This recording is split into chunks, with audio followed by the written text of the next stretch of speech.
Today's topic is Buklod, Kabataan, Nasaan Ka? A leader is a Panday. Kabataan, nasaan ka? Bayani ka ba? Ang sagot ninyo sa mga tanong na yan, nakasalalay kung kaya ninyong sabihin, Bayan, gising na. The newly elected officers for school year 2021 to 2022. So help me God.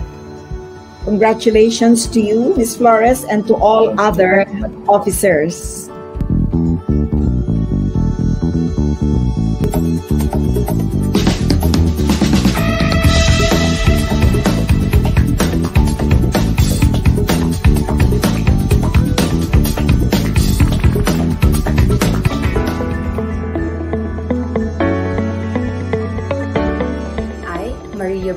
BAGANI, President of the University Student Council Manila for school year 2020-2021, turn over this key of responsibility to Micaela Alicia V. Flores, President-elect of the USC Manila school year 2021-2022.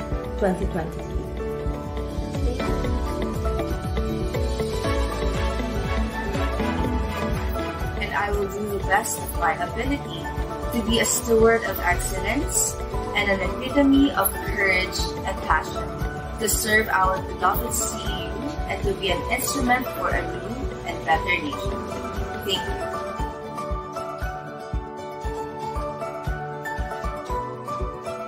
Speaker, Mr. Char Amazona. Magandang hapon po sa ating lahat at nakakatuwa, no? Na nagkasama. Leadership is actually what we need right now. And it is our responsibility to push, no? For a better and brighter future, because again, at the end of the day, in every action that we will do, dala-dala natin ang bawat laban ng bawat isa. And with that, maraming salamat po at magandang hapon sa ating lahat.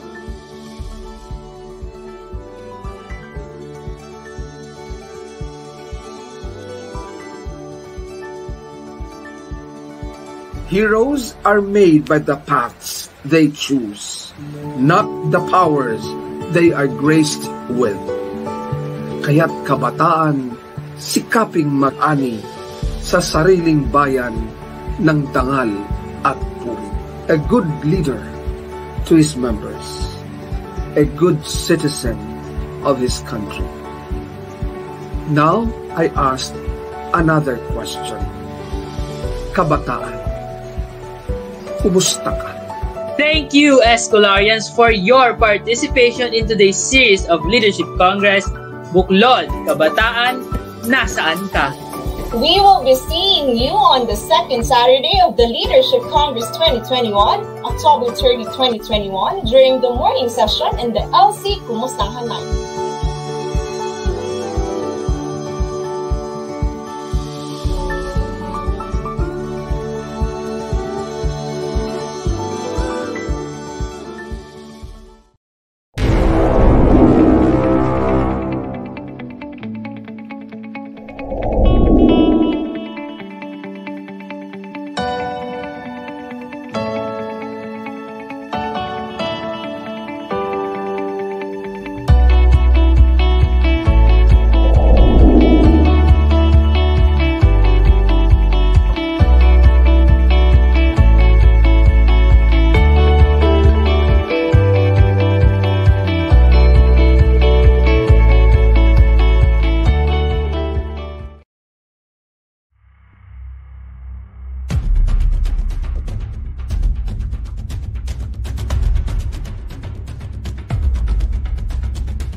Let us all bow our heads for the doxology and the Philippine National Anthem to be led by the CEU Singers Makati.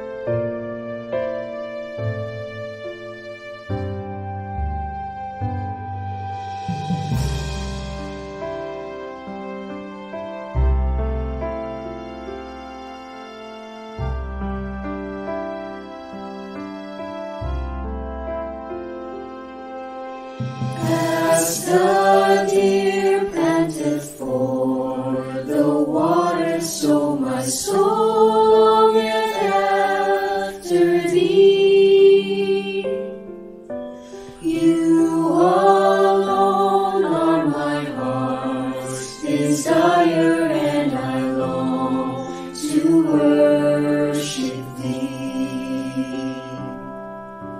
You alone are my strength, my shield. To you alone may my spirit yield.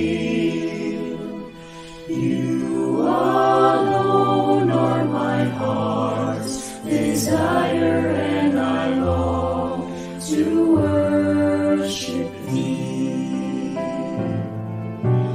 You're my friend and you are my brother, even though you are a king. I love you more than any other, so much more than anything. You alone are my strength, my shield. To you alone may my spirit yield.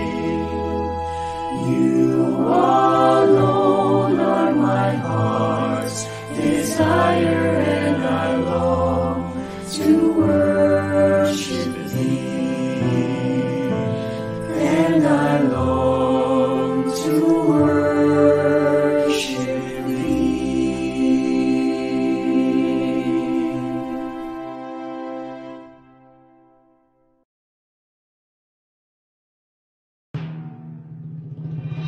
Bayang magiliw, pelos ng silanganan, alag ng puso, sa dibdib mo'y buhay. Lupang hinirang, tuyan ka ng magiting, sa manlulupig, di ka pasisingin, sa dagat at tulog, sa simoy at sa langit mong bughaw. Kailan ang tula at awit sa paglayang minamahal, ang islat ng watawat mo'y tagumpay na nagniningning. Ang bituin at araw niya kailan pa may di magdidilim. Lumalang araw ng walhati pagsinta, buwalay langit sa piling ko. Ang higaya ng pagkay mga apig, ang mamatay ng dahil sa'yo.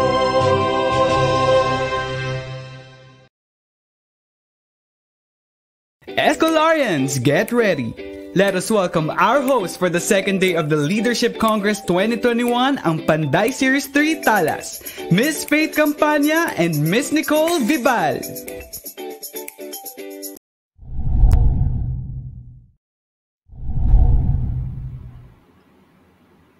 What's up, everyone? Hello and good morning to all our Escolarian student leaders from Manila, Makati, and Malolos.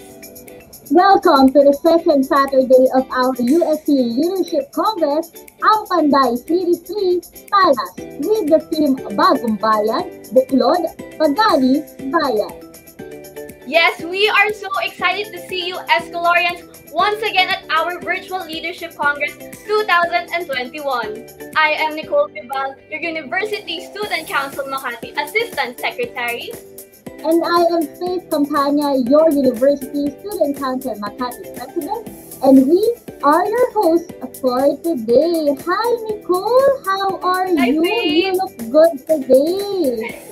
Thank you, Faith. You look amazing as well with your Filipiniana. And I'm doing good, Faith. I'm just so excited to be here with you and with our fellow Escolarians. That is right, Nicole. And how are you doing, our fellow Escolarian student leaders?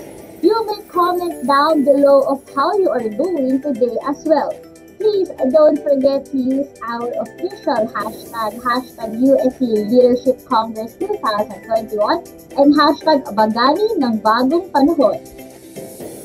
That's right, Faith. I hope our Escolarians are doing all right today, for we are officially halfway through our Leadership Congress. Faith, today is the celebration of our second Saturday webinar with the sub-theme Bagani, Bayani ka ba? which will emphasize to us student leaders how we can be modern heroes in our own ways and contribute positive and healthy progressions in our community, our country, and our world. Moreover, Nicole, this session also aims to give the participants an opportunity to embrace their cultural roots while striving to be competent and compassionate individuals globally in the future. But before we proceed for our program today, we would like to congratulate and thank everyone who participated with us last Saturday. Our day one was surely an amazing experience, starting from the message of Dr. Padalina, in which she stated that we, as leaders, have the potential to shape the future of our organization.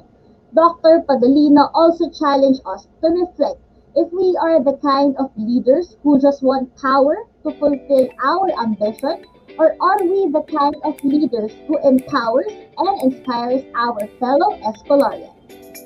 That's right, Faith. That was also one of my takeaways from the message of our president. But one of the things that struck me as well is when Mr. Amazona mentioned the 4 M's, which stands for Maniwala, Magtiwala, Matuto, at Magsimula Muli, wherein we need to start again in order to break the endless cycle and help the next generation to do the same. Na maniwala, magtiwala, at matuto. Yes, I totally agree with you, Nicole. And I just want to add this, because this hasn't left my mind, from Dr. Carlito B. Olaer, where he said that during this hard time of pandemic, heroes are not created. But during this hard time, the hero within us is revealed. And as for the heartwarming feedback last time, we conclude our day one webinar is truly remarkable. And I bet lots of our participants are excited for today's learning and experience from our day two guest speaker. Yes, I am so excited as well, Nicole, and I'm sure everyone who is watching with us right now is thrilled as well, especially since we will have our afternoon session later. With that, once again, we encourage our viewers from Facebook, Google Current, and YouTube to feel free, type in your greetings, comment, and spread the good vibes in the comment section. But please don't forget, if you're from CEU Manila, CEU Makati, CEU Malolos, or CEU Las Piñas. And don't forget also use our official hashtag BAGANI ng Bagong Panahon and USC Leadership Congress 2021. Also, Nicole, make sure that our Escolarians will join us and stay tuned for our Day 2 raffle with a special Smart Raffle too. They may get a chance to win later prizes in the program. Thank you, Faith. All right, to start our program, may we introduce Ms. Micaela Alisa V. Flores, the USC Manila President, who will be giving us a heartwarming opening message.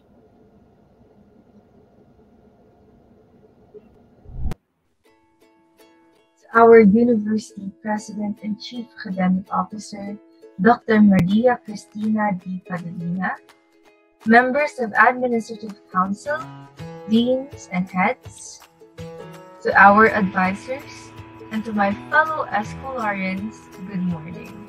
The warm welcome and genuine feedbacks in our first day's celebration last October 23, 2021 was heartwarming. And I want to personally thank all of you in behalf of all the organizers. We can truly say that it was a success. But that was just the beginning, because we have more sessions and activities prepared for you.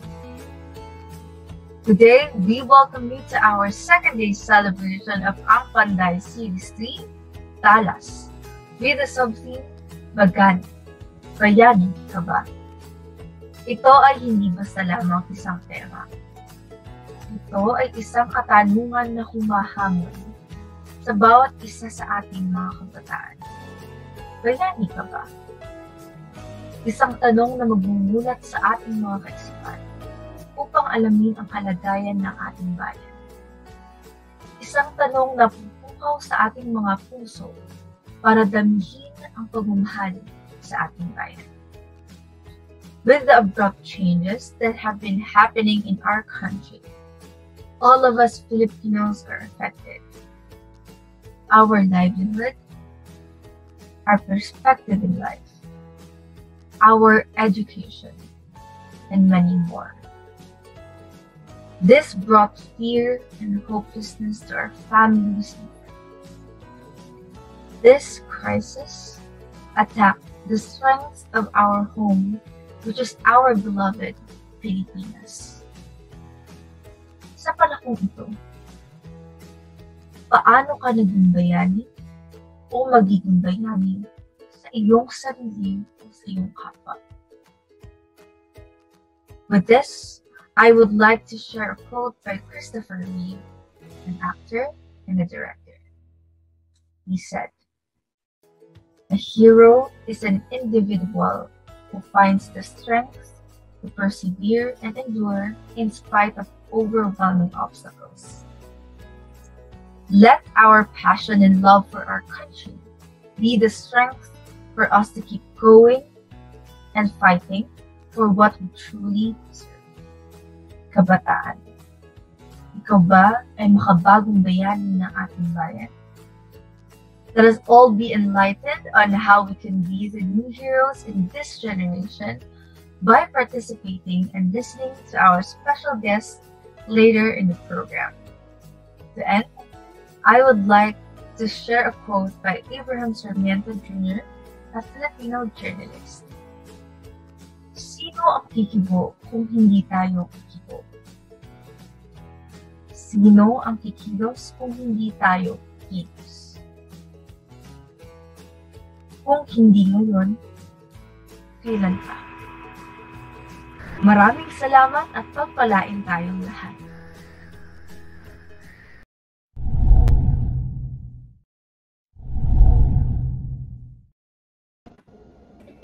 Wow, thank you very much, Miss Flores, for that heartwarming message. Indeed, you have encouraged us on how we can help our fellow citizens in our own way, despite the uncertainties nowadays.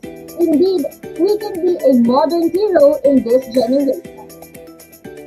Alright, now let's get right into our webinar for today. Allow me to introduce to you our keynote speaker for the second day of our Leadership Congress 2021, ang Panday series, Talas. Our speaker is a Filipino-Canadian whose personal advocacy is to help develop the next generation of global Filipino leaders. Born in the Philippines, he has lived and worked internationally for over 30 years, living in North America, Asia, and Europe. He has led award-winning global multinational teams and established sales region for over 50 countries. Sir Richard brings over 25 plus years experience of international sales, marketing, finance, product management, and business development, working for global technology companies such as Hewlett-Packard, Corel, Ingram Micro, Asus, and Digiport. He worked at HP for 13 plus years, originally in Canada, with overseas assignments in Europe and Asia. While at HP Asia Pacific, he was selected to its lead program, HP's top leadership program for its high potential managers globally.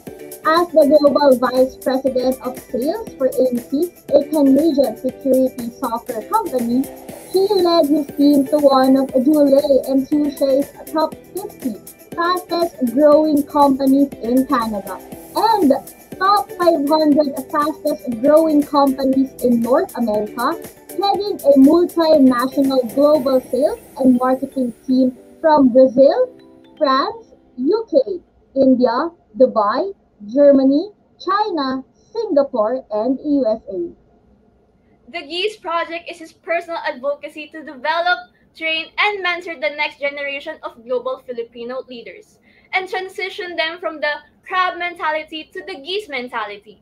Sir Richard has developed a unique SWOT-based skills model specifically for Filipinos to enable them to acquire the skills necessary to advance to the highest levels of leadership in multinational global companies. His mission is to share his extensive global business knowledge and experience to create a roadmap for Filipinos to be effective global leaders. He completed his Bachelor of Commerce at York University in Toronto, Canada, and finished his MBA from the Rotman School of Management, University of Toronto, Canada's top MBA school, where he received the Dean's Merit Award and scholarship. Ladies and gentlemen, we are honored to have with us today Sir Richard M. Caballero. Let us give him a virtual round of applause.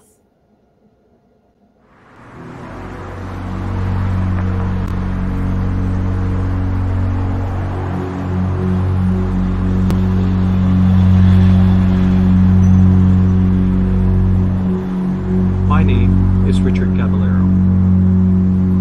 I am the founder of the GEESE Project. I started the GEESE Project to develop the next generation of global Filipino leaders, and in the process, change the Filipino attitude from crab mentality to the GEESE mentality. I believe that every Filipino has the potential to not just be a good leader, but a great leader. We already possess the natural abilities and the inherent traits to succeed at the highest levels globally. Philippines was one of the most promising countries in Asia Pacific. After World War II, we had a young, educated, English-speaking workforce, some of the best universities in the region, and we had an abundance of natural resources. Our future was looking very bright. 3 generations later, Philippines is near the bottom of the global competitiveness ranking due to lack of investments in human capital and lacking the leadership skills needed to succeed in the new global economy. The mission of the GEESE Project is to reverse this trend by developing, mentoring, and training potential Filipino leaders to acquire the skills needed to succeed and bring back our country's rightful place in the global stage. It is time to reclaim our leadership position in the global community and realize our potential as global leaders. The GEESE Project is all about awakening the leader within us, one Filipino at a time.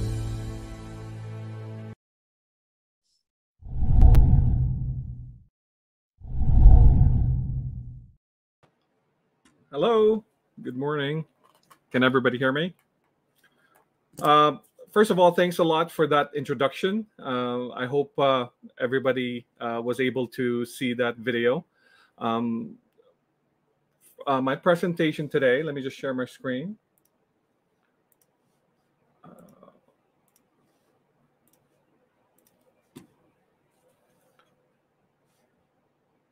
Can everybody see that?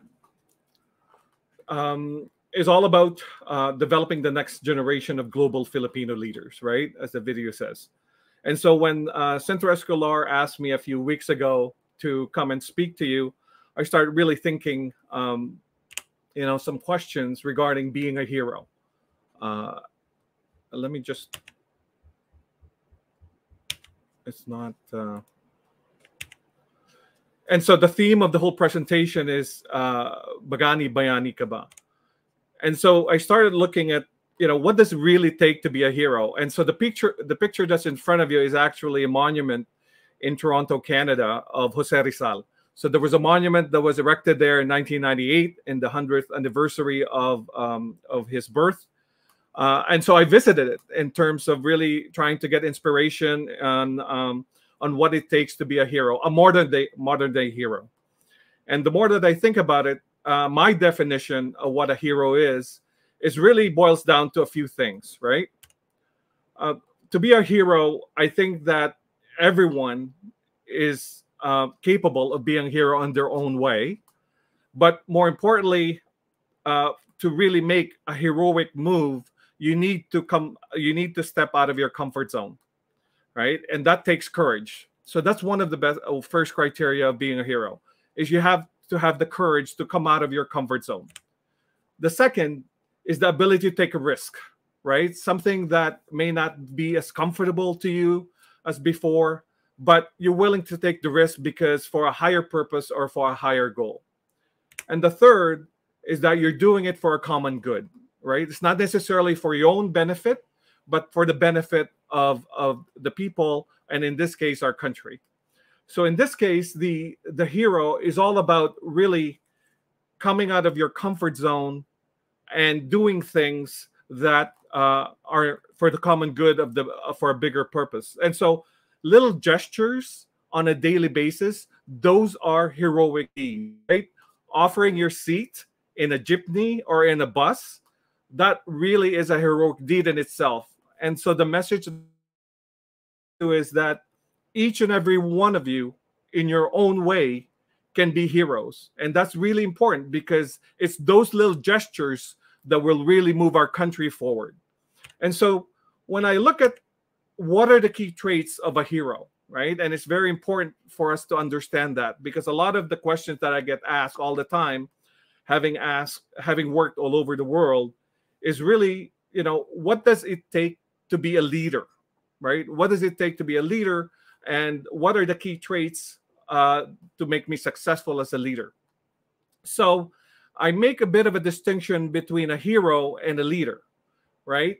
Because you need leadership skills to be a hero, but not all leaders are heroes, right? So let me just kind of point that out, because they're almost synonymous, right? To be a hero, you need to be a good leader, but it's not always it doesn't always follow vice versa, as some of us have witnessed. And that's very important, because as I go through my presentation, I want to make sure that I convey to you what it takes to be a hero, and at the same time what it takes to be a good leader. Now, the whole presentation is meant to be as interactive as possible, right? Throughout my presentation, I will be asking you questions. We have a live chat room that I'm expecting you guys to respond, because it's very important that you get as much value out of my presentation as much as I'm presenting it, right? And so the first question that I get asked all the time is, why did you embark on this whole project of Geeks Project? And why is it important that we develop the next generation of Filipino leaders and heroes? So for me, the importance is the fact that I showed that in the video, right? Coming out of World War II, Philippines was one of the leaders in Asia Pacific. We were ahead of everyone, right? We had an English-speaking workforce. We had some of the top universities in Asia Pacific. Asian Institute of Management was the Harvard of Asia, and we really had connections to the U.S. that enables us to parlay to grow our country. But 2 generations later, as I mentioned to you, we're almost at the bottom of the competitiveness ranking, and sliding for that matter, right? And when you look deeper on why that is that we are not investing on what we call the human capital, right? When I say human capital, we are not investing on our own people. We're not investing on really teaching. We're not investing on mentoring. We're not investing in our next generation of leaders to be able to be successful, not only for the Philippines, but on a global stage, right? And so one of my experiences is really going through and working internationally, is that we can do it. We have the capabilities to succeed at a global stage, but we just need to know what we need to know to be able to compete. And also we need to be able to have the commitment to do it, right? And so this is the urgency for us to develop Filipino heroes and leaders, because we are at the crossroads of our history, right? If we do not invest on the next generation of Filipino leaders or heroes, we will be in the same conversation 2 generations from now. But the difference is we're now number 180 or 100 and declining. And so we need to reverse this trend, right? We need to make sure that the next generation, and the key is the next generation has the skills to be able to compete and lead the country for the next generation. So let me ask you this, right? what do you think are the greatest strengths of Filipinos? Please type them in your chat box and give them a background on why do you think that's true. Okay, I'll give you a few minutes. Are we monitoring this in terms of the comments? Okay, please write down your answers in the chat box. And then what I'm going to do is I'm going to share with you, based on my experiences, what are the key strengths that we have. We're getting some feedback out of the chat box. Please continue to provide feedback, because that's really important for us to get some answers on what we think is the right feedback. So let me share with you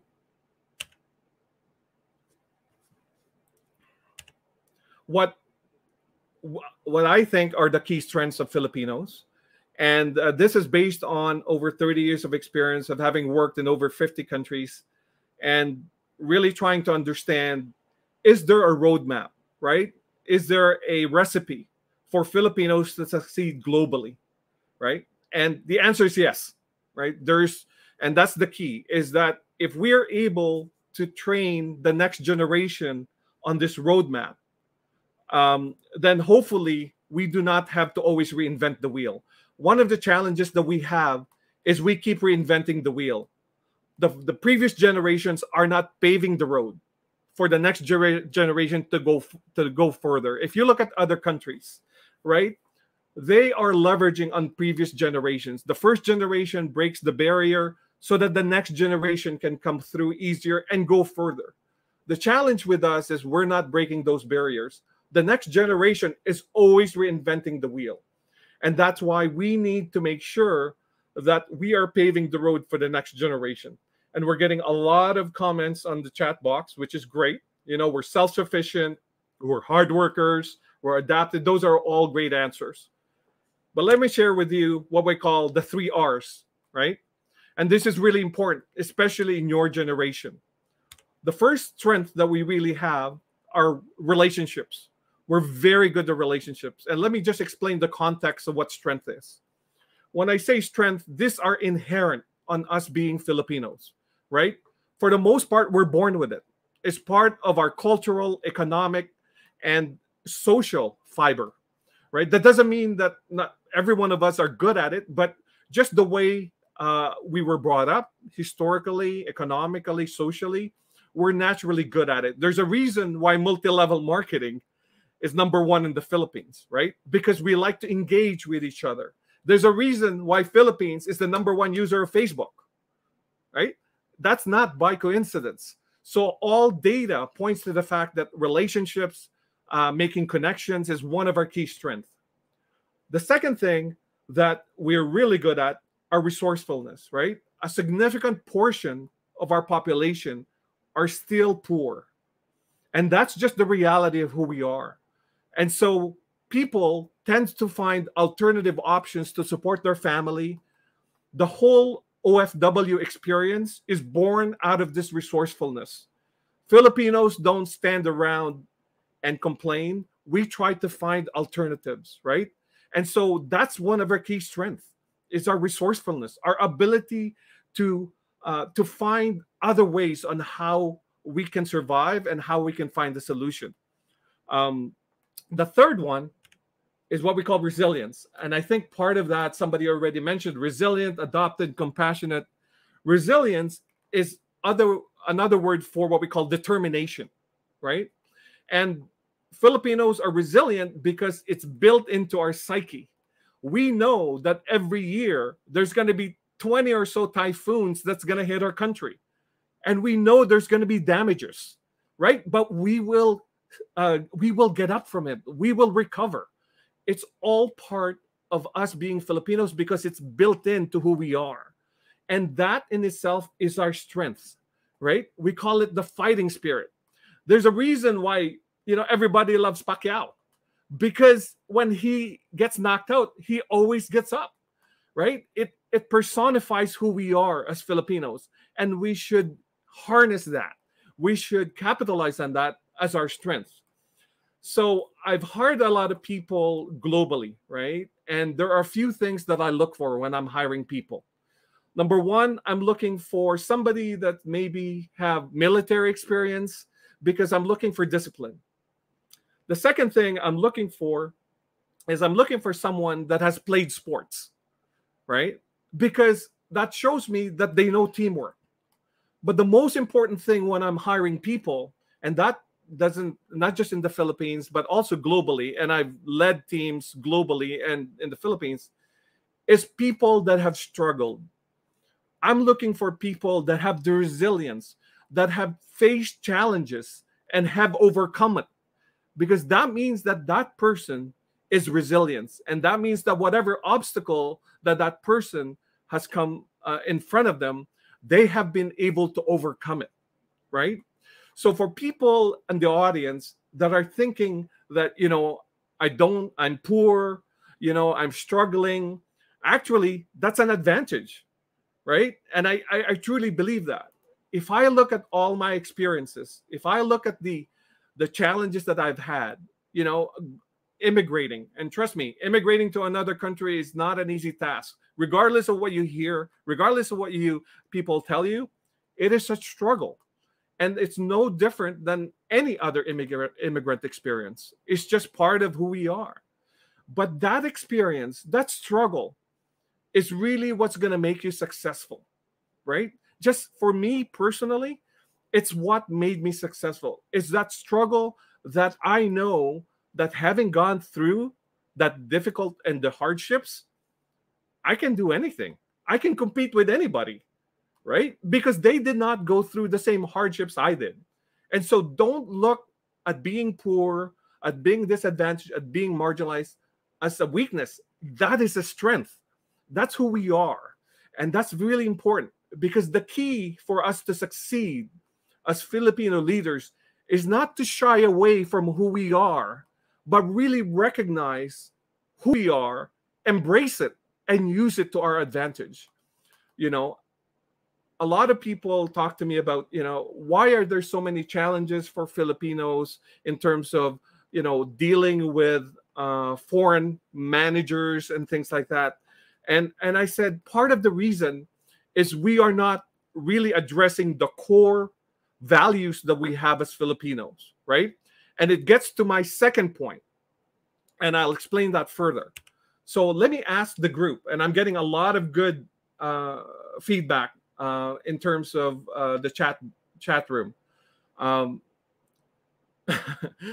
What is you think are the weaknesses of Filipinos that hold them back, right? I'm getting a lot of good feedback here, but now I'm going the other way, right? What do you think are some of our weaknesses, right? And I say this with the utmost respect. It's not a criticism. It is mostly a self-reflection as a Filipino, right? And for me, I really believe that the way for us to move forward is not deny who we are as Filipinos, but really recognize that this is who we are and be proud of it, right? Because this is what's going to make us succeed on the global stage, right? So I'm getting a lot of feedback. Some are the crab mentality. Some are, some are self-vested interest. Okay, so let me share with you what I think are some of the weaknesses that we have inherently, right? And I call it the 3 C's. Okay, the first one is conflict management, right? We are just really conflict averse. And the reason for that is because we take things personally. We take everything personally. We're not able to disseminate between professional and personal. Every comment that's given to us, we think it's a reflection on who we are. And so that's not always the same when you go internationally, right? And that's why foreigners, having worked globally, sometimes struggle with managing Filipinos, because what they realize is they may say something that's meant to be on a positive Filipinos take offense to that and they never say anything because they don't really want to address it because they're conflict averse. So it's always a cyclical discussion.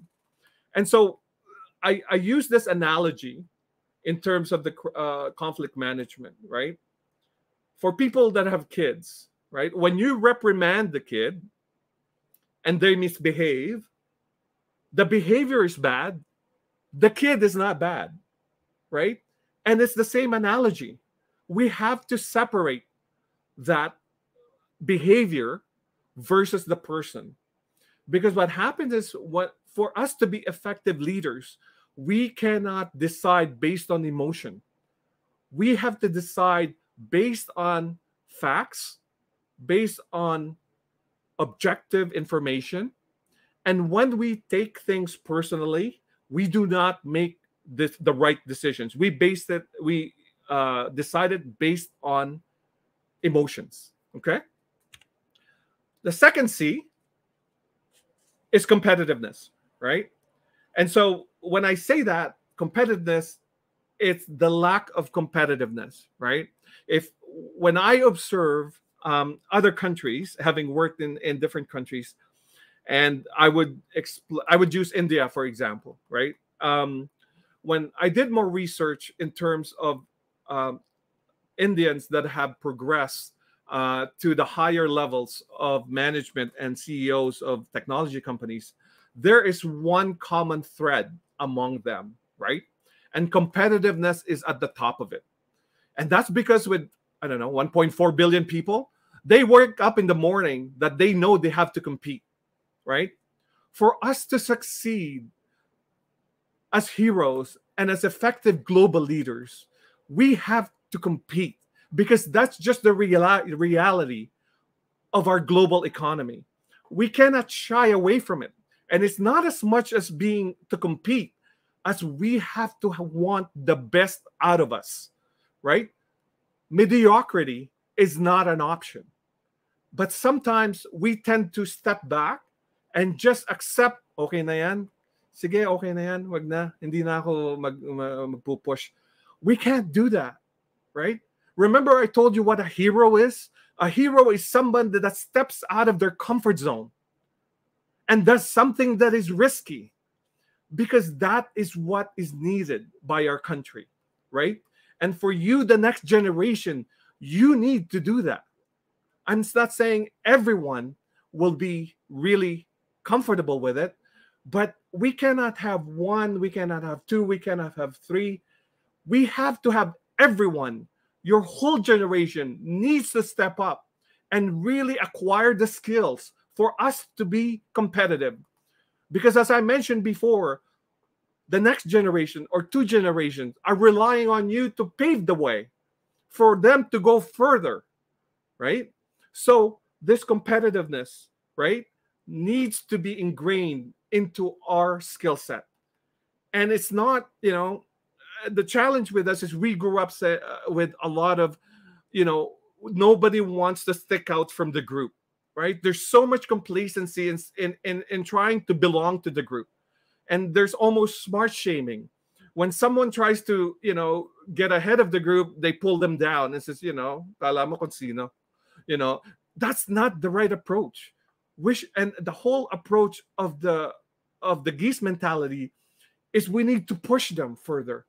We need to encourage them further to make sure they go further for the next generation, right?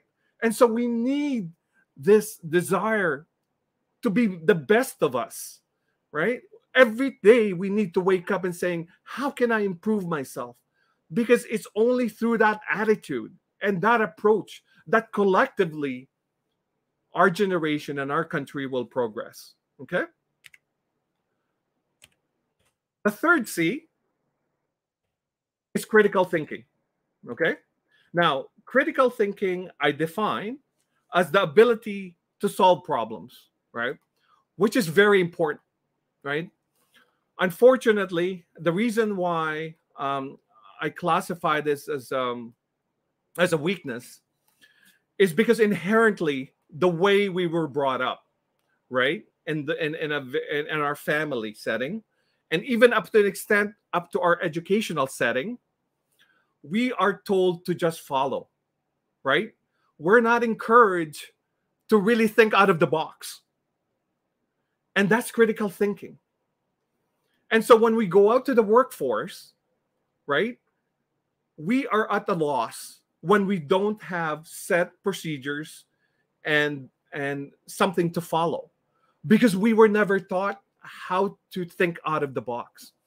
It's not coincidence that BPO is #1 in the Philippines, because BPO business is built around following process, right? It's, you know, it's very documented. After this, you follow this, right? What we need to think to develop is the ability for each one of us to independently think for ourselves and come up with conclusions and decisions that are independent of everybody else, right? Don't be swayed with influences and be able to make decisions based on false information. The election is coming up, right? It's a very, very critical stage in our history. It is very important that your generation needs to make the right decision and the right criteria for you guys to vote the next president and the next vice president and the next Senate, right? Because it's your generation that's either going to benefit or going to suffer from your decisions. So it's very important that when you think of who you're going to vote, think objectively, right? Don't be influenced by other things, right? And that's what critical thinking is, right? It's the ability for us to solve problems, to think objectively. This is the #1 criteria on foreign companies hiring management, critical thinking. You know why?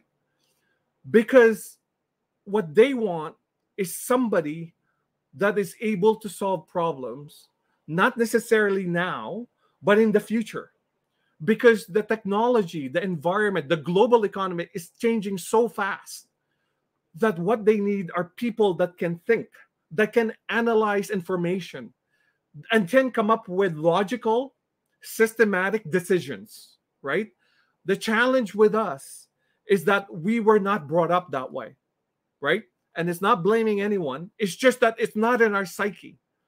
But part of the exercise is really recognizing our strength and our weaknesses. And the more we recognize that, the more we can manage it and position ourselves to succeed, right? So let me stop here and let me ask you, are there any specific questions that you would like to ask about being a leader or a hero, right? The chat box is open. You know, this is meant to benefit as much for you and make sure you get out of it. And then what we're going to do is we're going to try to pick a few questions that we can pose and answer in real time, okay? So this is another thing that I get asked a lot in a lot of my presentation, is that what is the one piece of advice you can give Filipinos, especially the youth, right? Which is mostly our audience. And this is really important because if I have to look at where we are now, what's in store for us, and just based on experience of having been exactly where you're sitting. So I was born in the Philippines. I went to school in the Philippines up to a 4th year. I finished in University of Santo Tomas. So I'm exactly, you guys are sitting exactly where I was. So I can appreciate your position right now. If there's one advice that I could give you guys, you have to aim high, right? You guys are settling for mediocrity, right? We are so much more capable of doing things. We are so much more capable of succeeding globally. But the challenge we have is we are settling for mediocrity, right? We're not demanding of ourselves, and in the process, we are not demanding of our leaders. We need to aim high. We cannot keep saying, we cannot just put up our hands and says, Well, that's the reality. It's only me. I'm only one. I can't make the difference. The answer is no, right? Everybody has to step up. Everybody has to be a hero, right? Everybody has to step up of their comfort zone and make a difference, because our generation or your generation deserves it, because we have to break the cycle, right? We have to break the cycle. And the way to break the cycle is to really aim for something better than what we have right now, right? I mentioned this in one of my presentations. It says we have to go back to learning how to dream again.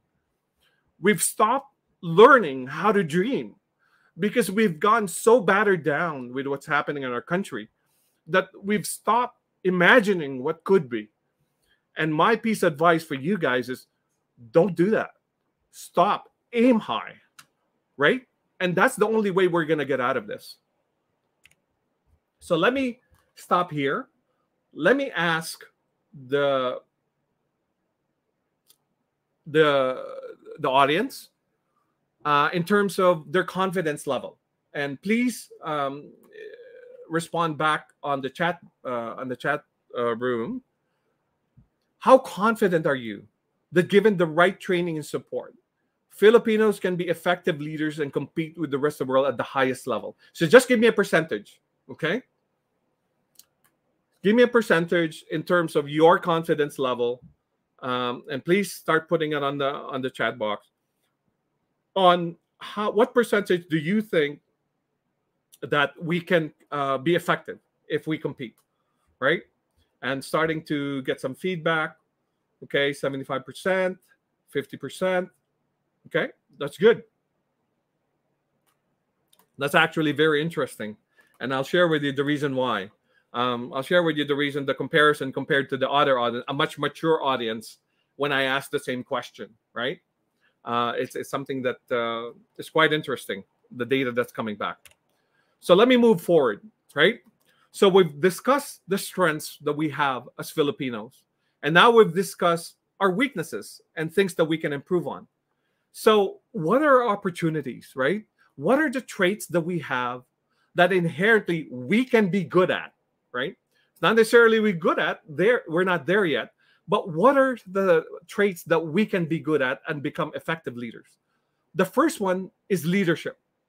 We can be really effective leaders. And the reason for that is because Filipinos are inherently empathetic.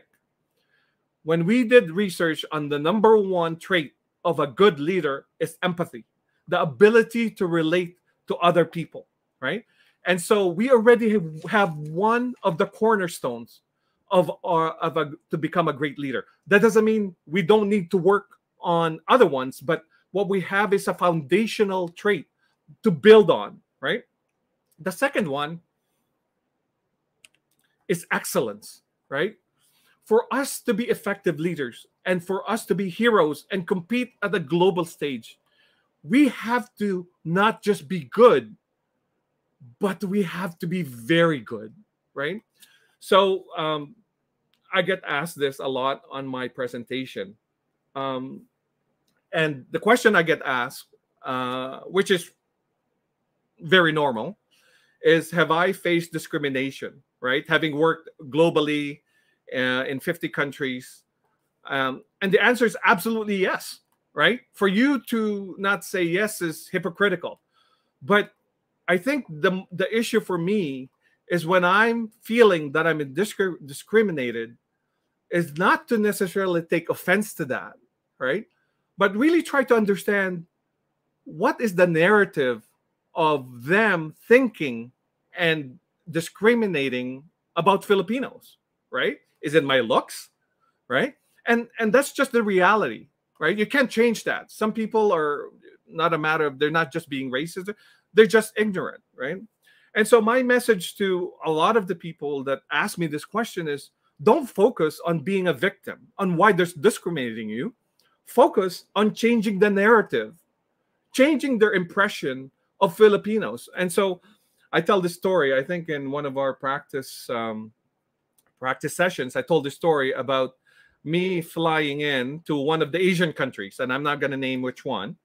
And I'm meeting my team for the first time, and somebody pulled me aside and said, "Hey, Richard, it's good to meet you."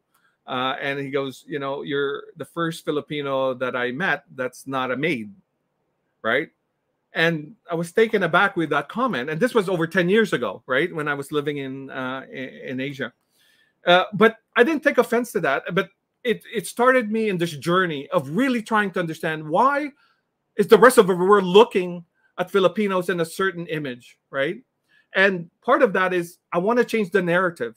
I want to change the narrative of people looking down on Filipinos. And for us to, and I realized that just based on experience, and this is something that I found very, very helpful as a guideline.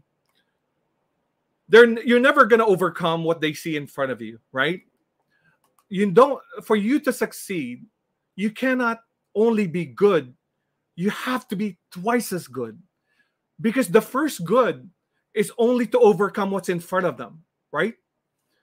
The second good is for them to start listening to you. Now, the other question I get asked all the time is, okay, you've led multinational teams, you've led different nationalities, what does it take to be able to lead these teams? And they're quite successful. The teams that I led are quite successful in terms of really, achieving our goals. And I said, remember I told you that to overcome the bias, you don't have to be only good, you have to be twice as good. If you're going to lead a multinational team, you have to be 3 times as good, because they have to respect you and they have to follow you. And so this is part and parcel on the excellence. For us to compete as effective global leaders, we have to have excellence as a mentality, right? It needs to be ingrained in our psyche. But the challenge we have, right, going back to the cultural, historical reality, is there are certain enemies of excellence, right? And let me show you the 3 enemies of excellence, which is everybody can relate to, right? One is pasensya na, the second is pwede na yan, and the third is bahala na, right? These are attitudes that is really holding us down in achieving our excellence, right? So let me give you a homework. The next time that you hear yourself saying one of those 3 things, remember my voice, because that means you are settling for mediocrity. You are not settling for excellence, okay? That's my homework for you. Listen and remember my voice every time you use these 3 words, right? The last one that I think we have an opportunity to really be excellent leaders is innovation, right? With the world changing so fast and so many changes, right? Filipinos are naturally innovators. Why? Because if we can just replicate our success, our innovativeness on the arts, on the media, right? And on the singing stage and on the acting stage, on that side, we are leaders of the world, right? So it's not as if we don't have the capability. In music, we're leaders. It's not as if it is not in our makeup that we can be innovative. We just need to parlay that skill to other parts of being innovative, whether it be product, whether it be business. So what I'm telling you is these 3 traits, we already have foundational traits. We already have foundational skills to build on, okay? Now, what are the traits that undermine our success, right? And the first one is our work ethic, right? And I don't mean that to be negative. I mean that for these are potential pitfalls for us to be successful. And when I say work ethic, what I mean is we have to work smart, right? And move our industry from a labor-based industry to a knowledge-based, right? Our success and our growth of our country has up to this point predominantly been on the backs of our laborers, our OFWs, our BPOs, right? Those are the two biggest industries, and those are labor-based. The reason why is because we, up to an extent, are the ones that have been the lowest cost of labor in Asia. But that's changing, right? Vietnam is coming around, Indonesia is coming around. Labor-based industries are not sustainable. We need to move ourselves to a knowledge-based. And it's your generation that needs to make sure that you are learning the skills, that you are learning the traits for us guys to be able to transition to a new to a new economy. So I've been privileged to work in Germany and Hong Kong, right? Those are the two hardest working nationalities, right? Very different though. The Germans are very, very smart, but they don't work long hours, right? They're very smart and very productive. People from Hong Kong, they're very fast, they're very efficient, but they also work long hours, right?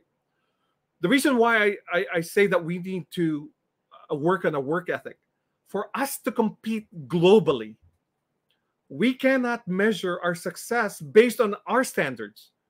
We have to measure our success based on the global standard. And that means we have to raise our work ethic to global standards. Does that make sense? Right? And it's not a reflection on us not being complacent. It's a reflection that the global economy is requiring a different level of work ethic. And if we are going to be successful, we need to step up to the plate. As I mentioned before, elections coming up, right? And so the questions that a lot of people are asking is, how does integrity play in a role when I'm choosing the right candidate? And that's very relevant. I would say for us to be successful as leaders, whether it be in the Philippines or global leaders, we need to move back what I call the moral compass of our country. And let me explain that. I think in the last few years, the moral compass of our country has shifted. And what used to be not acceptable and what's not ethical is now the norm. And the challenge with that is that it's happened so much and it's happened so often. Generations are just accepting it as a norm, right? The challenge with that is when you start working globally, your ethics are way off and it sticks out like a sore thumb. And so it's very important that we move back this integrity. Let me share with you some data, recent data, in terms of the Philippines Corruption Index. This just came out literally a few weeks ago. Philippines continued to be at the bottom, rank 115th, right? And this is consistent in the last few years. We need to get this fixed, right? Your generation needs to get this fixed. And the way to do that is really to fix the ethics, the integrity, right? Because what we are bringing, let me share with you what I think is happening. Your generation and potentially the next generation are growing up in an environment where your role models are either politicians or actors or movie actresses, right? And so you are growing in an environment where their behavior and their actions is all you know. And so for the most part, for some of you, you think that's the norm. And so from an integrity and from an ethics standpoint, that's you start accepting it as a norm. And for me, this is very important. We need to shift that needle back, right? Because that's the only way that we will come out of this, right? We cannot come out of this unless we fix this corruption index, unless we fix the type of role models that your generation and the next generation are emulating, right? We need to put back what's right and wrong. So when my kids were young, I they're 2, 4, 5 years old. I kind of have to explain to them some of the values, and integrity is one of them in terms of what's really important. But I have to kind of not dumb it down, but I have to kind of simplify it to make sure they understand it, right? And so we define integrity as doing the right thing when no one's looking. A simple statement like that. As heroes, you have to keep doing the right thing, even when no one's looking, right? Because the more you do it, the more it gets embedded in who you are. The more you don't do it, you start accepting it as a norm. Integrity is key, right? So to be a hero, make sure that you pay attention to this in every action, in everything you do. So let me finish off by the last threat, and that's discipline. Now, this is a bit of a cliche in the sense that a lot of people are saying, of course, we know discipline. But this is a huge threat, because when I say discipline, I meant it as an emotional intelligence. There's been so much demonstration, whether it be our politicians, whether it be movie actors, about people not having the discipline and the emotional intelligence to hold back and not necessarily say what doesn't need to be said, right? Emotional intelligence is the ability to delay gratification for a common good. And this is critical, right? Without a proper work ethic, without integrity, and without discipline, all the other strength and weakness will be undermined, right? So, ladies and gentlemen, I present to you the Bayani SWOT skills model. This is what it takes as heroes to be successful. And it's recognizing our strength, recognizing our weaknesses, recognizing where the opportunities are, but also recognizing our threats. Let me ask you now, in one word, how are you feeling on the presentation? Is this informative? Is this something that, is there information that you didn't know before? Is that something that hopefully will change your course of action? So please provide feedback on the way that you recognize the value of what I'm presenting. Is provide me some feedback, right? And make sure that you're honest, and hopefully together we'll figure this out, right? So continue. I will continue, and please providing feedback on the chat box. So out of what I presented, right? Let me ask you again. If there's one piece of advice, right, that you can take away out of my presentation, right? What would it be? What would it be that you would implement tomorrow, today, right? What are just one? Put it on the chat room, right? What piece of advice or what piece of change of behavior that you would do that would take that first step on you being a hero, right? You may not think you're a hero, but just taking that first step out of your comfort zone, right? Taking a risk, changing a behavior, all for the purpose of a common good, then you are, up to an extent, living up to the expectations of being a hero. Okay? So we're getting feedback all over the place. That's great. Proud to be a Filipino. Excellent. Right? That's what we want.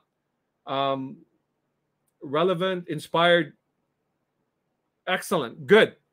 So I want to make sure that everyone is getting the message that I want to convey, right? And I say that with the utmost fondness for the next generation, because I want to make sure that my experiences and my learning are parlayed to the next generation, because I don't want you guys trying to reinvent the wheel. I want you guys to be able to go further than I've gone before. That's the only way we're going to solve this, right? And the way to do that is to commit to improve yourself, right? The question is how. So now the whole presentation that I've given you is, what do you need to improve, right? I've given you the guideline. I've given you the roadmap. It's now up to you to take it and run with it. So let me finish by this question, right? What is the best piece of advice you received that really helped me become an effective leader? And I had to think long and hard about this, right? In terms of what is the piece of advice through the years. And you have to realize that, it's over 25 to 30 years experience that I have. And I've been blessed that I've had at least 4 or 5 mentors in my life. And the whole objective of the Geese Project is really to mentor the next generation, right? So that they cannot keep reinventing the wheel. And if I go back and look through the success factors, is the mentors really helped me get further than I would have. So mentorship is key, right? But if there's one thing that I look back that really fundamentally changed my approach, is to really think like a winner. That's really, really important. I'm telling you, this is not an issue of capability. I can attest to you that Filipinos can compete at the highest levels anywhere globally, right? We just need to have the commitment, and we need to have the mental agility, because part of the challenge we have is we have a lot of baggages.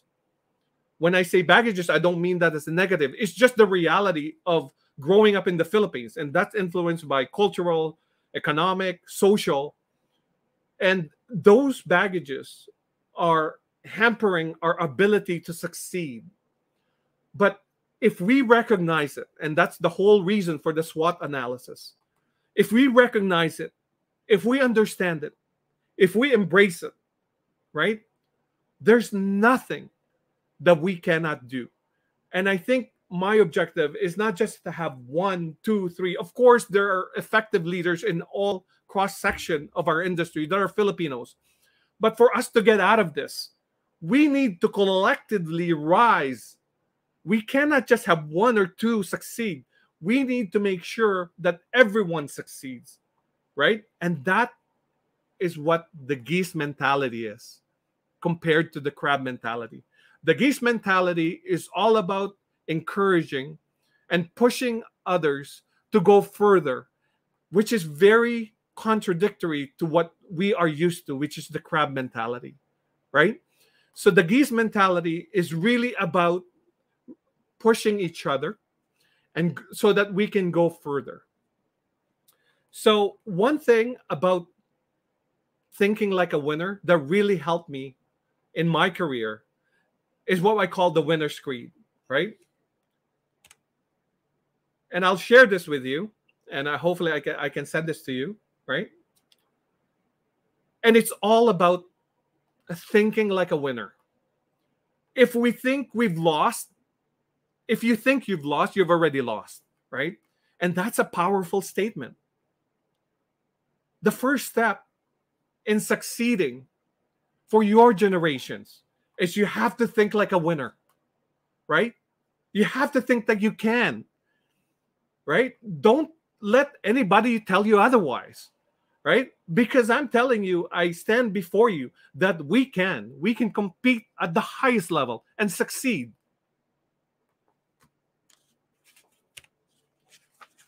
And that's the end of my presentation.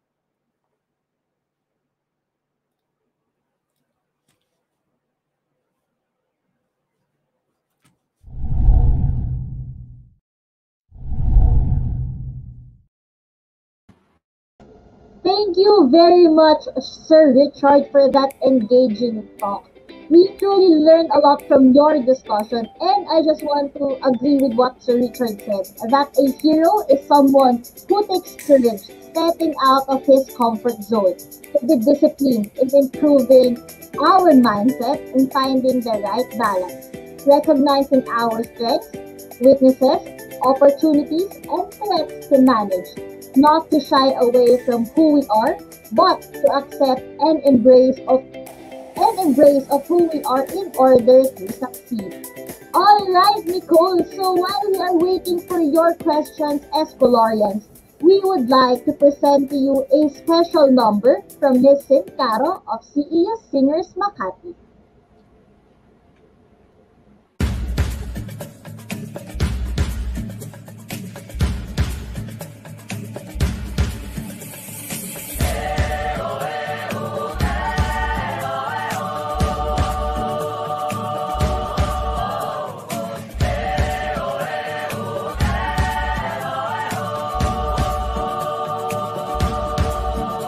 Bagani, bayan ka ba? Handa ka bang lumaban para sa lupang sinilangan? Tumayo ng tindig, iwagayway ang bandilang ating kinagisnan. Sa patuloy na pagbabago, wari hindi mapipigil ito. Marapat na yakapin ng buo, ngunit wag nating kalimutan ang salitang ipinangako. Kabataan, pag-asa ng bayan, wag magkibit balik at magbulag-bulagan. Tumingin sa kaliwat kanan, simulang aksyonan ang mga bagay na kailangang solusyonan. Maliit man o malaki, mahalaga pa rin para sa bayan. Tayo ay Pilipino, masigasig at hindi sumusuko. Bayanihan pagdating sa kahit anumang pagsubok, sandatay ngiti at nagniningning na puso.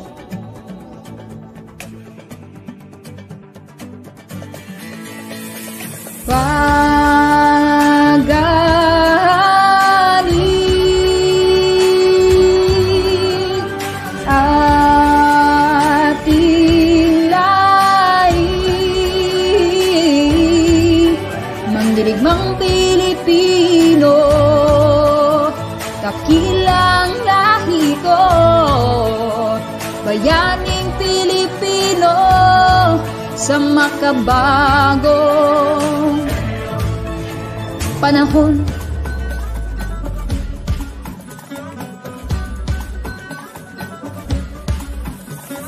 Halina't hawakan ng aking kamay, sabay abutin natin ang tagumpay. Patuloy lang tayo sa pagpapantay, nagwala sa Diyos ang sandat at gabay. Subukan natin isulong at ikawan ng magandang bukas. Ikaw at ako magkasama tayo sa lubungin ng kinabukasan. Bagani,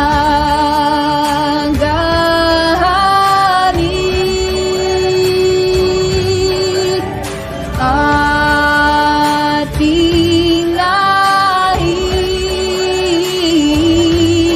mandirigmang Pilipino, dakilang lahi ko, bayaning Pilipino sa makabagong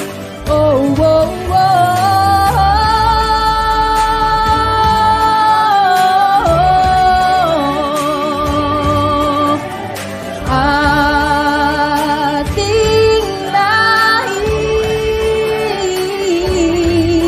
mandirigmang Pilipino, dakilang lahi ko, bayaning Pilipino sa makabagong panahon.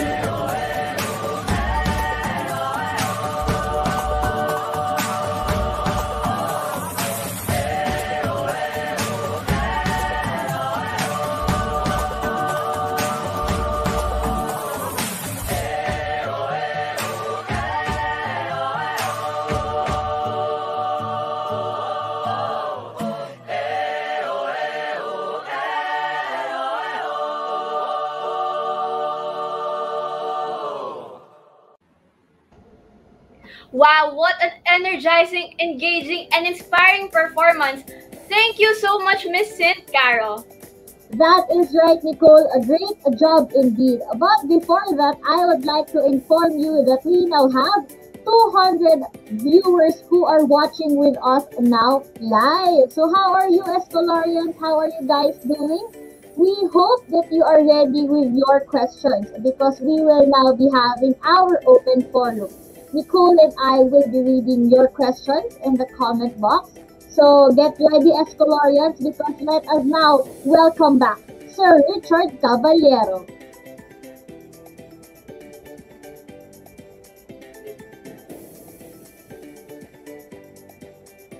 Hi guys.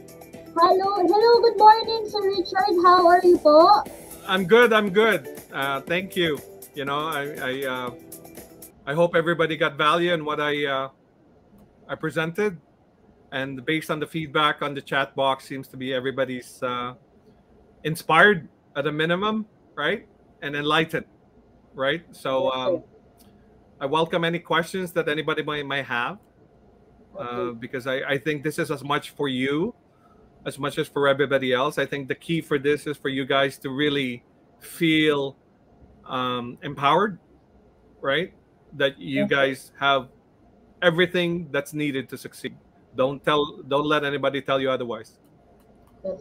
So, sir, with our first question, we would like to ask, with the progressive changes happening, are there any tips or suggestions for the youth today on how can they discern the opportunities around them? Okay. Repeat nga. With the progressive changes happening around us, sir, meron po ba kayong suggestions or tips sa ating viewers or Escolarian student leaders on how they can decide wisely with the opportunities around them? Yeah, I think it goes back to my comment about critical thinkers, right? I mean, the challenge with us is we're so influenced by our families, by everybody around us, right? And in the process, we're not able to really think for ourselves, right? And so, if you look historically of other countries, and we don't have to kind of reinvent the wheel. Look at China, look at India, right? How did they do it, right? What they did was they sent a lot of their students abroad, right? So if just look at Canada, where I live. If you look at the percentage of students abroad, foreign students, number one is China, number two is India. Between the two, there are over 55% of foreign students in Canada are between those two countries. And what they do is after they finish, they go back to their country and then they share what they learn, right? And they start leading people. And so all that knowledge, all that investment are not wasted, right? So you're able to parlay that. You're able to leverage that for the next generation. And if there's one wish that I have, is that we need to have a system that does that. But we can't bring everybody to Canada, right? We can't bring everybody to Canada. So although everybody would want to, obviously, right? Yes, but sir. the whole object of the Geese project is really take the learnings that you would learn out of the best practices and bring it back to to the Filipinos in the Philippines, right? And that's what the learnings that I'm sharing. And so to your point, I think we just need to develop our critical thinking. That's the most important thing. Our ability to solve problems, right? You know, there's so much fake news, right? You know, people tend to believe what other sinabi kasi niya siguro totoo yun, right? I mean, we have to really be much more objective, and we have to let decisions that are based on facts, right? Because that's the only way that we are going to make the right decisions, right? And of course, you know, we're influenced by groupthink. You know, everybody's thinking the same way. So, you know, our conflict averseness comes up. I don't want to be the only one that's sticking out and say I don't believe in it. But you have to have the courage to follow what you believe, because that's the only way we'll get better. We cannot keep doing groupthink, right? And that's a bit a long-winded answer to a simple question. Because I think we have another question. Yes, sir, Chart. A second question here po is, what do you think is a possible hindrance that an individual may encounter when transitioning from the crab mentality to the geese mentality? So the crab mentality is built right in our psyche, right? We grew up with it. It's unfortunate, right? And part of the self-reflection that I'm encouraging you is think internally on who you are. What are some of the behaviors that you may not be aware of that's really hindering your ability to succeed, right? And so there's a reason why I chose the geese mentality. It's a Canadian geese, right? Because as an animal, it behaves really fascinating. So when they fly, they always fly in the V formation, right? And the reason for that is they're 70% more efficient and less drag when they go on the V formation. And that is synonymous. You can replicate that in terms of a team. If we work together as a team, we can go further, right?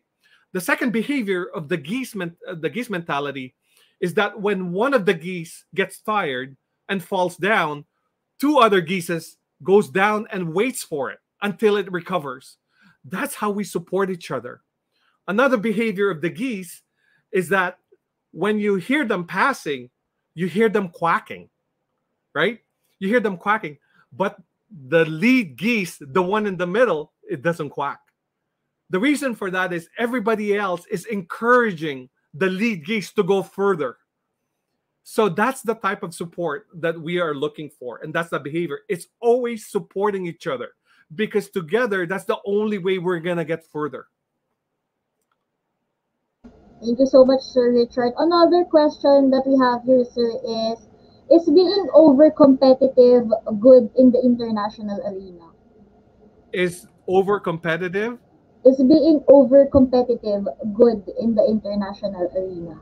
So, one of the things that you have to recognize is part of the realization and the self-reflection that you need to have is that you need to arrive at a place where it's authentically who you are and don't be anybody else, right? Because people will see through it, right? If you're fake, they'll see through it. If you're acting, they'll see through it. And it's very difficult for leaders to lead one way and behave personally another way, right? Usually leadership is a reflection of your own personality. And so if you're over competitive, to your point, on the personal front, you will be over competitive on the professional, right? I want to make a distinction between competitiveness and arrogance, right? And confidence, right? The ideal state is called humble confidence. That's who we are as Filipinos, right? There's other nations that we may perceive as competitive, but we're not comfortable with that. That's not who we are. You have to feel comfortable who you are. Don't try to emulate anybody else, because you will just stick out like a sore thumb. And just so from my experience, and that's the reason why for a lot of people, this is probably one of the most honest discussions you've had in a long time. We have a saying, hindi ka makakarating sa iyong paroroonan hanggat hindi ka tumitingin kung saan ka nanggaling. Diba? You cannot be anybody else unless you know who you are. And no matter where you go, no matter what you achieve, you're always going to be a Filipino, right? And you need to make sure that you don't forget that. And so when I look at all the successes and all the stuff that I've had, it's born out of me being a Filipino. Another question. I think we have another question. Next question, Sir Richard, is, can we improve our critical skill? If so, how? Oh, can we improve our critical skills? And the answer is yes, but it's going to be difficult. That doesn't mean it's not possible. The reason what critical thinking is that you need to be able to think analytically.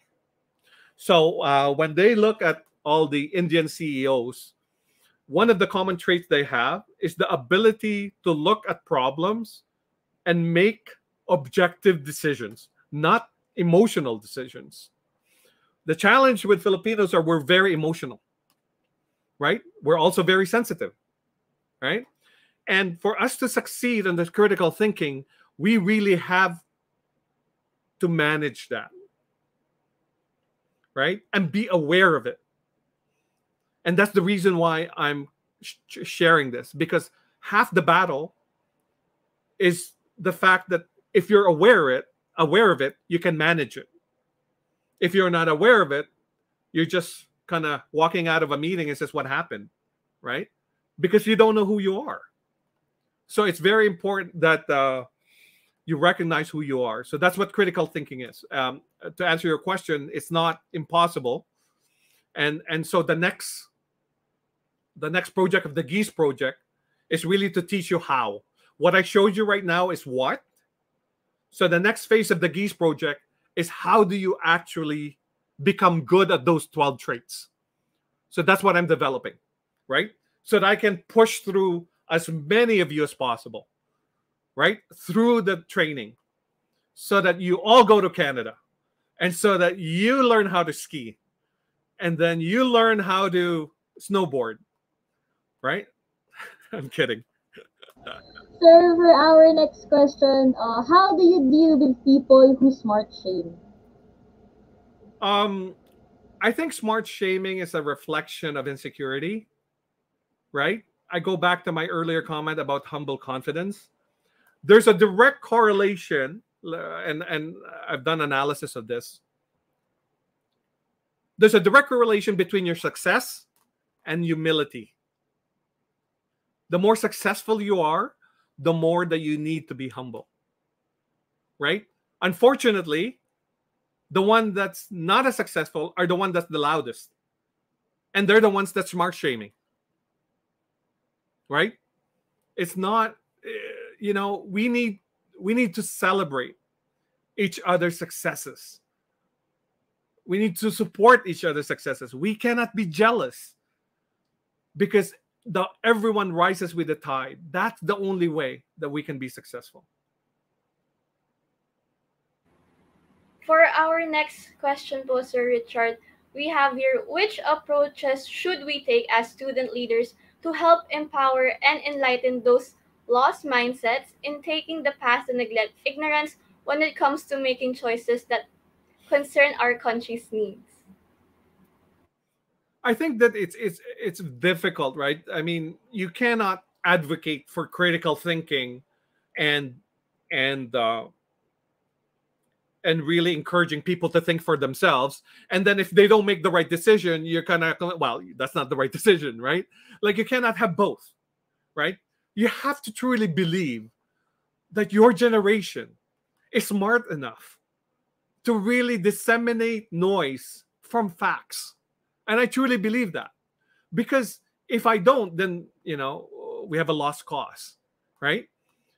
I believe that given the right training, given the right environment, you will make the right decision, right? So in terms of approaches as student leaders, I think it's hard to just keep preaching, right? Because sometimes people don't listen.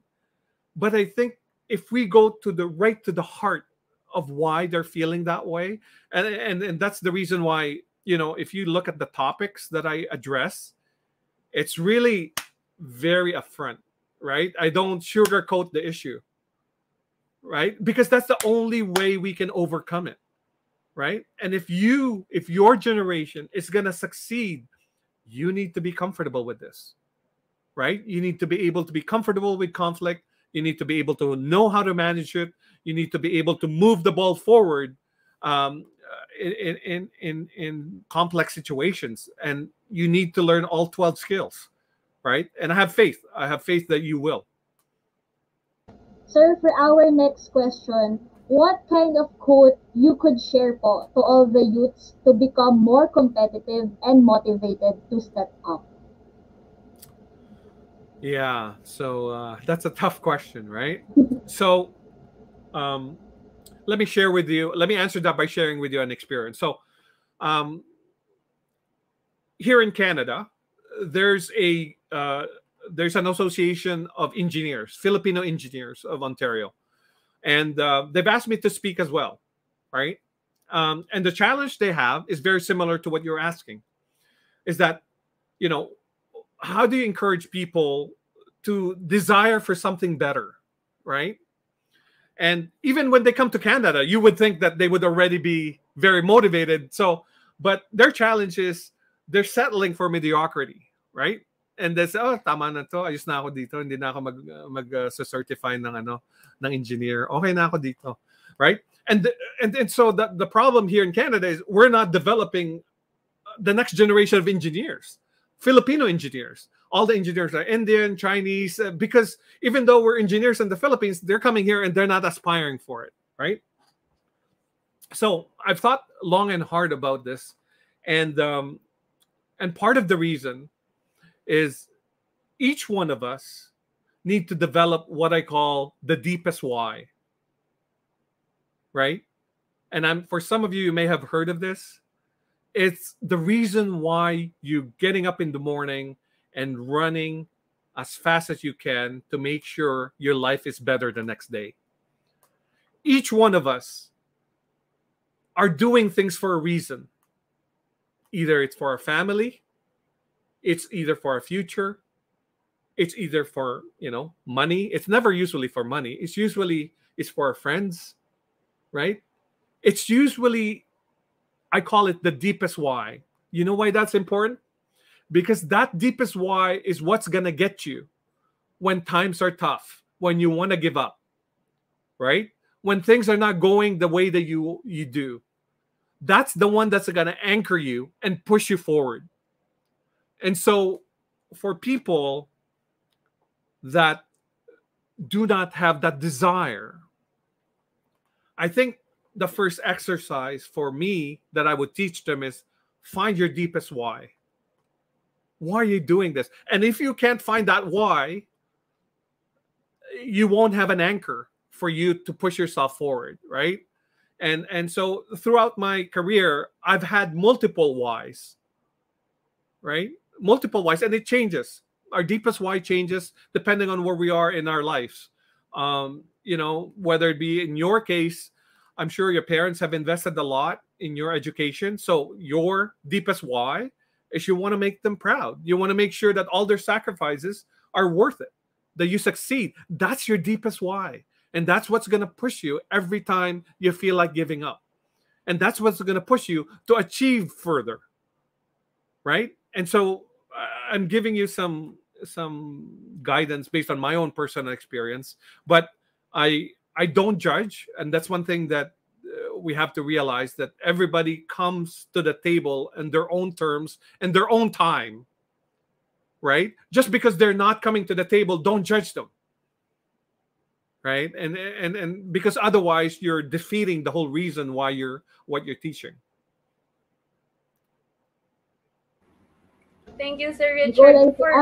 Due to technical difficulties, I would like to ask the next question. Sir, regarding your question earlier on our confidence level with the Filipinos to compete globally on a highest level, what would you rate it, sir? A lot of us answered 75% and 50%. May I ask about your rating, sir? So I told you it's interesting, right? Because I do this presentation in the Philippines, but with adults, right? These are professionals. These are middle managers. These are senior executives, right? And categorically, across the board, they're all 90%. They truly believe that given the right training, and maybe part of that is they've been exposed to the work environment, right? They know what it takes. And so for me, I'm not necessarily sure how to take the fact that you guys are much lower. And it kind of validates my point that your exposure and what you're learning and what you're being exposed to may not be as inspiring as it should be, right? That you're not as optimistic about the future, right? That you're not seeing the light at the end of the tunnel, right? And so this is something that I need to think about, because definitely it's not the reality, right? I think the reality is you should feel confident and empowered that whatever you put your mind to it, you can achieve. And it's no longer theoretical. I'm telling you, I've gone through it, right?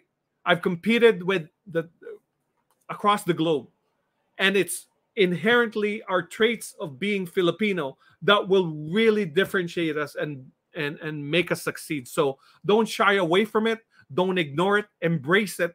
Cherish it. Thank you, Sir Richard. And for our next question po, from your point of view, what do we need to consider for an individual to be modern heroes? I think that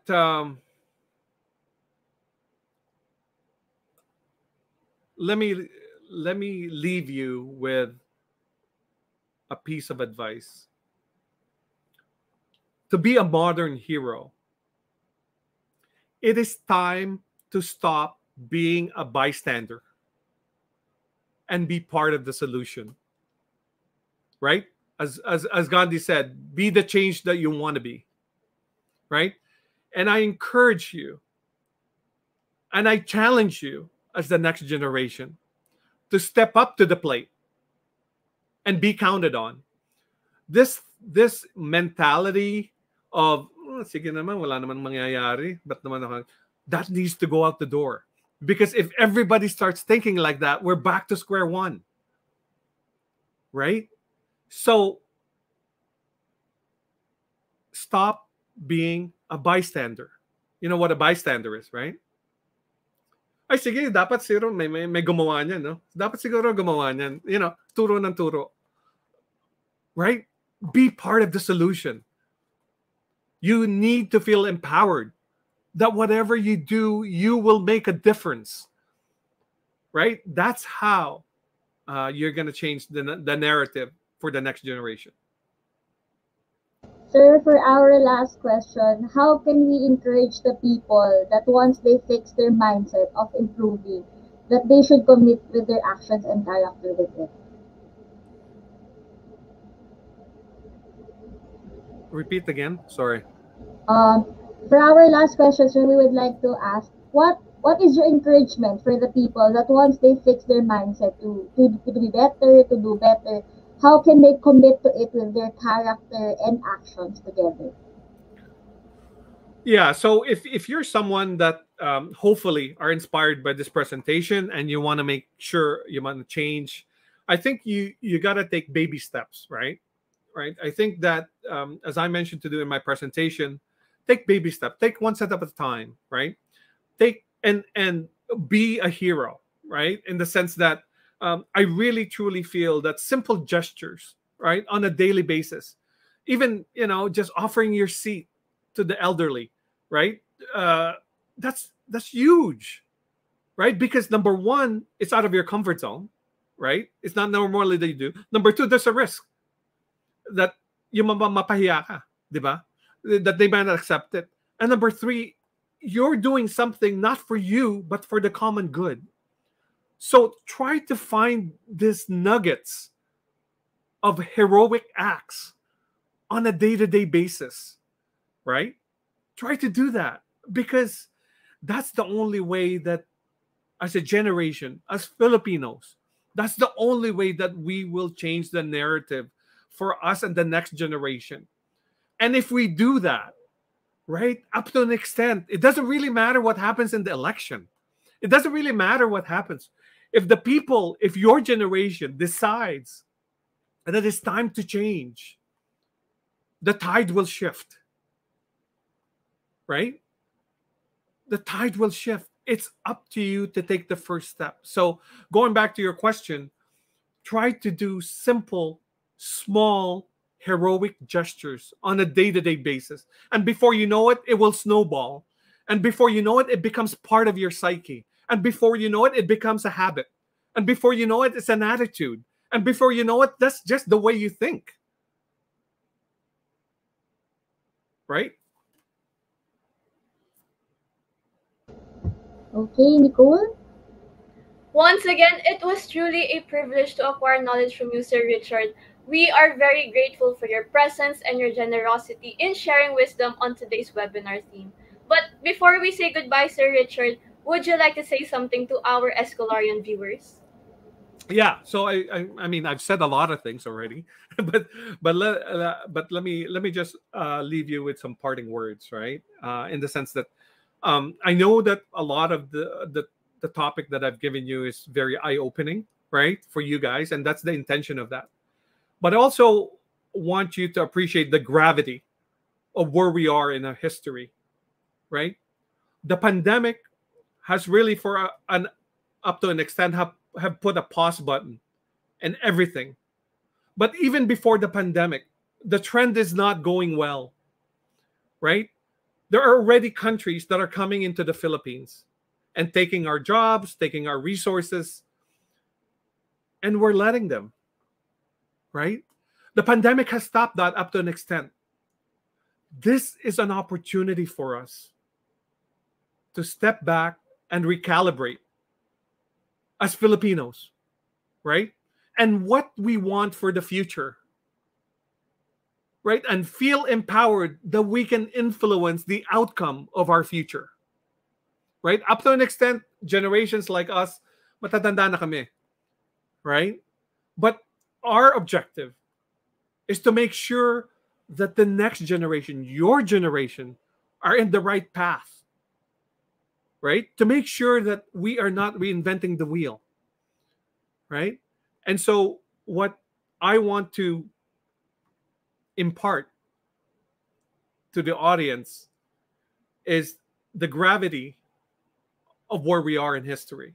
Depending on how we are and what we do can really either turn around the trend or it can continue to get worse.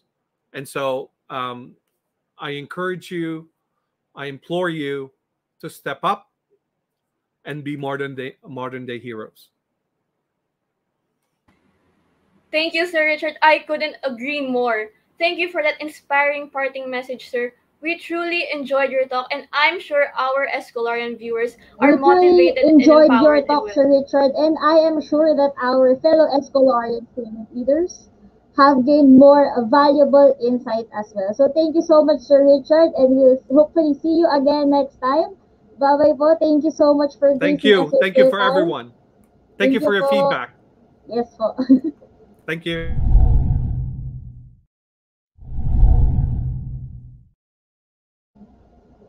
There you have it, Escolarians. That was Sir Richard M. Caballero. We hope that you learned a lot from him because Nicole and I really learned a lot from him as well. And Nicole, since we have a lot of viewers in Facebook, I believe that there are already 200 viewers who are watching with us live. Let us read some comments from our Escolarian student leaders. I can see a comment here from Robert Sulaiman, a reminder that last day of voter registration today, Escolarian. So hashtag magparehistro ka.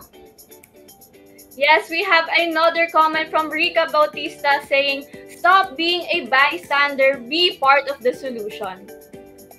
We also have another comment here from John Rene Brescia that they're thanking, sir. Thank you so much, sir. Thank you so much, guys. We also have a comment here from Rita Bautista. Thank you so much, sir, and take care always. We have another comment from Pam Corpus. We should be confident and empowered. All right, Nicole, as we proceed with our program, Faith, since the participants have been so active all throughout the program, I believe this is the perfect time to have an icebreaker game. Of course, that would be great. And Nicole, for our mini Leadership Congress game, we will play the 4 picks and 1 word LC edition. I'm excited for this, Faith. Can you share to us the mechanics of the game and how the participants can win? My pleasure, Nicole. This game, by the way, is open to all our viewers. So for everyone who's watching, here are the mechanics. Each player will have the chance to guess and answer the missing word, which will be either in English or Filipino. There will be 4 pictures that will surely serve as clues for the missing word. The pictures could either represent the whole word or just parts of the word, and the player who can correctly answer with the fastest time possible will be the winner for the round. Players will be given 1 minute each round to guess the right word or the correct answer. There will be 5 rounds for the game, and the player with the most guessed answer wins. And if ever, Nicole, that someone tied up a score, we have prepared a bonus round for you guys as well. Thank you, Faith. There you go, Escolarians. Are you excited just as we are? With that being said, let us now begin the game.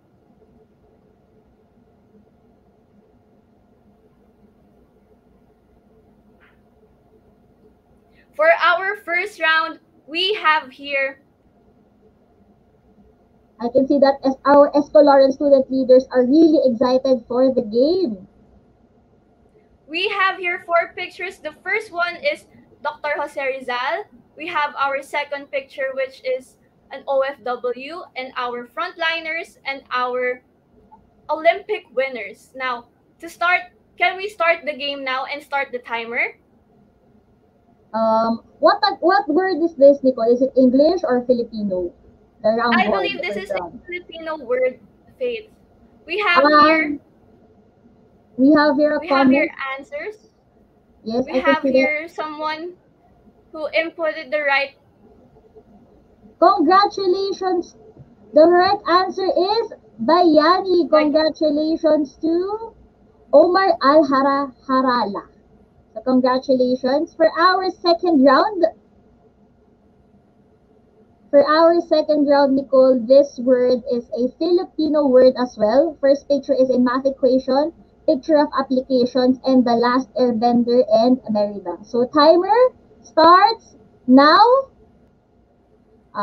What do you think is the answer, Nicole? Do you have any idea? There's a math equation, Faith. I'm not sure what it is. Nicole, we have the correct answer already from Potre Sam. The correct answer is matapang. Congratulations, Potre Sam. For our third round, Faith, can we show the pictures already? I believe, Faith, this is an English word rather. And we have here a person pointing at herself, a less than symbol, and a friend who's having an umbrella towards a friend, and it's not me, it's you. So timer starts now. There are comments here, matapang. I think matapang is not the word, Nicole, since it is an English word, right? Yes, it's an English word. We have here Miss Abigail Ramos. We have a comment from Miss Abigail Ramos, which is selfless. Is that the right answer, Faith? The correct answer is selfless. Congratulations, Miss Abigail Ramos. And for our fourth round, Nicole, can we show the pictures for our fourth round? For our fourth round, this word is a Filipino word with pictures. Number 2, I believe that's a woman with a bayan, and approve sign and no to fake. So timer starts now. So what do you think? Do you have any guesses, Faith? Approve. Oh, we have already a correct answer here from Monica Mendoza, Nicole. The correct answer is tunay nga ba? Is tunay the correct answer? Yes, congratulations, Monica Mendoza. The correct answer is tunay. In fairness, Nicole, our Escolarian student leaders are very active with our game. That's true, Faith. For our final round, can we show our pictures? Faith, I believe this is another English word. We have here a person paying, and we have 3 friends, and we have a somewhat Oreo filling and a Philippine flag. Now, timer starts now. This word is a English word, right, Nicole? Yes, an English word, Faith, with 9 letters. Gumburza, no, Not no po. Gumburza, sorry. We have here a Nicole. comment from Potre Sam again, which is patriotic. Is that the right answer? Is patriotic the right answer? Congratulations! We would just like to explain the picture why it is patriotic. Someone is paying with money, and then trio, the three people are either singing or talking, and then with the Oreo sounds like, I think it sounds like, and for a group of people who are waving the flag. Congratulations to all our winners, but we still have, I think, a bonus round for someone tied up a score with. So for our bonus round, Escolarian student leaders, get ready. For our first part of the bonus round, Nicole, this word is an English word. So we have here a horse, Sean Mendez, group of people representing a Philippine flag, and then a lot of countries with flags as well. So can we start the timer? Timer starts now. Nicole, what do you Nicole, what do you think is the answer here? I'm not sure, Faith. We have here a comment saying keyboard warriors. There's a comment here, see Sean. No, that is not the correct answer, unfortunately. And Nicole, we already have our first winner for this bonus round. Someone got the correct answer from Abigail Ramos Nation. Congratulations, Miss Abigail Ramos. Nicole, our Escolarians are really hyped up to answer our questions. So for our next bonus round, I believe, Faith, this is a Filipino word again. And we have here a cab, and I know this is from Bataan. And we have here children, and we have friends. So timer starts now. So what do you think is the answer? You have 1 minute, Escolarian student leaders, to type in your guesses and your answers. Is this Grab or PayPal? Oh, Nicole, I think someone got the correct answer already. We have a comment from from Sheena Santos. Is that the right answer, Kabataan? And the correct answer is Kabataan. Congratulations to our winners, to our winner of the bonus round. And for the last bonus round, pinaka-final bonus round. Sure na to, guys, ito na talaga yung pinaka-final na bonus round. For our last round, this picture is the poster from last Saturday's speaker, our first Saturday, the host with the open forum, and the Makatang Escolarian. So timer starts now. I forgot to mention this word is a Filipino word. So if you attended from last Saturday's session, I think you will be familiarized with it. So can we share a clue since people are already guessing? And Faith, we have a comment from Potre Sam. From Potre Sam, is buklod the correct answer? Buklod nga po ba ang tamang sagot? The correct answer is buklod. Congratulations to Potre Sam. Congratulations, everyone. Now, there you have it. Congratulations to our 4 picks and 1 word LC edition winners. You are also witty and creative indeed, Escolarians. To claim your prize, just message the University Student Council Manila, and do not worry because all the winners of the Congress will be posted after the 3rd day session. Now, moving on, same as what we had last week, the University Student Councils conducted a weekly task entitled The Escolarians as Young Leaders. The main goal of the activity was to challenge the student leaders in portraying how they can be modern heroes their own way, and to share these simple acts of courage, responsibility, and kindness to make a world a better place. Here is a model entry that was made by our very own Miss Monin Kathleen Perin, the USC Manila Assistant Public Relations Officer. In this light, Nicole, we are so excited to present to you the entries and top 3 student winners with the Escolarian as Young Leaders portraits.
congratulations to our weekly Task 2 winners. Indeed, we can all be young heroes and there is no limit to what we can contribute to the people. Moving forward, I hope everyone will stay put for our raffle and other special video presentations later in the program. Before we proceed to the raffle portion, we would like to thank SMART for sponsoring our Virtual Leadership Congress event. By the way, Escolarians, the CEU Smart online store is now available. The launching was last Thursday, October 28, 2021. Through this store, you can experience effortless shopping plus free shipping nationwide by logging on to the following URLs using your CEU-issued email. That is why we encourage you all to access the store now and send us a screenshot of your precious visit to qualify for more raffle prizes. So Escolarians, go check it out now.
Before we summon our Wheel of Names, I am excited to inform you that we have 200 viewers on Facebook.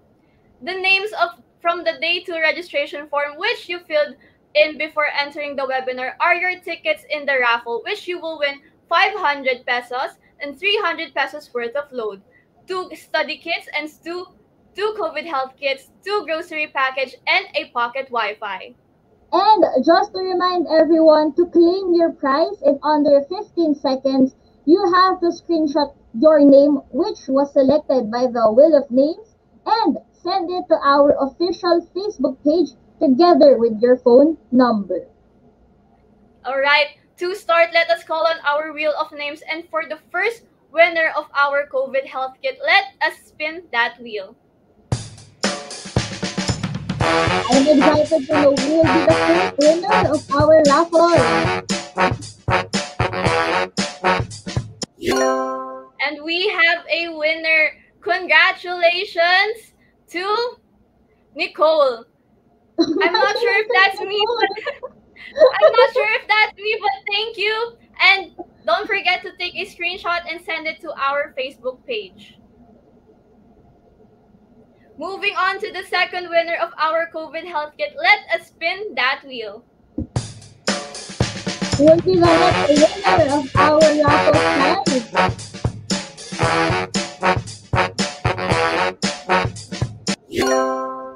And our lucky winner for our COVID health kit is Catherine Lay Kamingawan. Congratulations! Don't forget to take a screenshot and send it to our Facebook page. Nicole, as we proceed with our raffle, 2 winners of study kit will get a chance to get the prize. So let us now spin that wheel. I'm excited to know who will be the first winner of our study kit. And for our first winner of the study kit, congratulations to Antoinette R. Mingo. So congratulations, please. Don't forget to take a screenshot of your name and send it to our official Facebook page. Alright, for our second winner of the study kit, let us now spin that wheel. Medyo napapasaya ko nito sa bit ng Ano ka din? For our second winner of study kit, Nadine Catherine David. So please once again take a screenshot of your name and send it to our official Facebook page.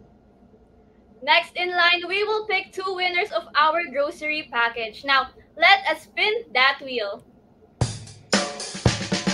I can see that a lot of Escolarian leaders are excited to win the raffle, bro. And we have a winner. Congratulations to Nicole Gigante. Don't forget to take a screenshot and send it to our Facebook page. Moving on to the second winner of our grocery package, let us spin that wheel. We have here a lot of comments. Beauty. And for our winner, we have Alisa Ross B. Serafina. Please don't forget to take a screenshot and send it to our Facebook page. Next, for our next raffle draw prize, our next prize would be 2 winners of 300 pesos worth of load. So Escolarians, stay posted because your name might be the winner. So let us now spin that wheel. We have a comment based grocery fees.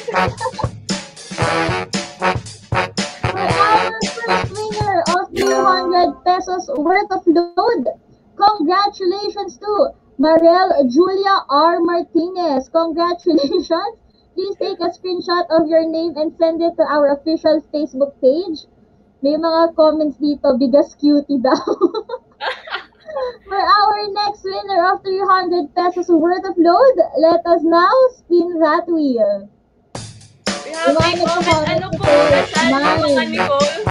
Or Nicole? Hindi ko din po alam.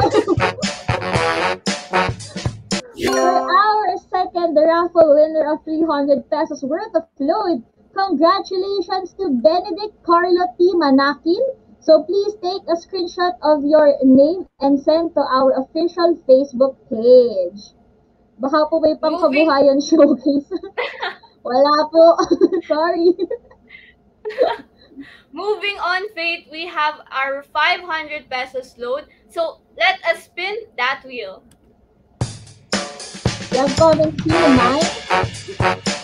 Reload beauty.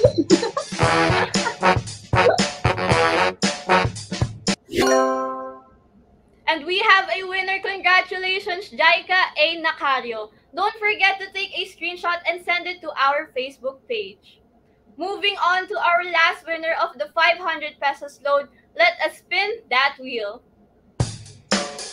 I can see a lot of comments. Okay lang daw na hindi load. Wala naman daw siyang katext. 500 cutie.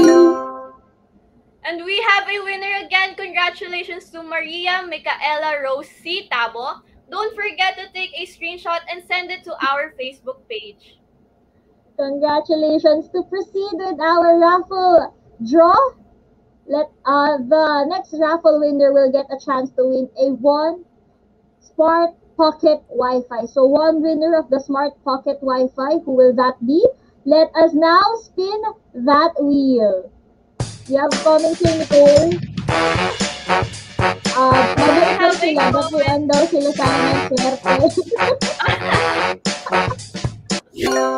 For our lucky Smart Pocket Wi-Fi raffle winner, congratulations, Julie May Bexy A. Rojas. Please take a screenshot of your name and send to our official Facebook page. Congratulations to all our raffle winners. May nag-comment dito. Dati gusto ko mag-BL, ngayon gusto ko manalo sa raffle. Now, that's all for our raffle, guys. I'm so sorry. Meron isang comment pa dito, Faith. Sabi niya, jowa na lang po sana huhu kasama sa Pasko, cutie. Alright, Sorry, congratulations once again to all our winners, Nicole. Congratulations to our Leadership Congress Second Day raffle winners. Your prizes will be given to you at the end of our Leadership Congress event.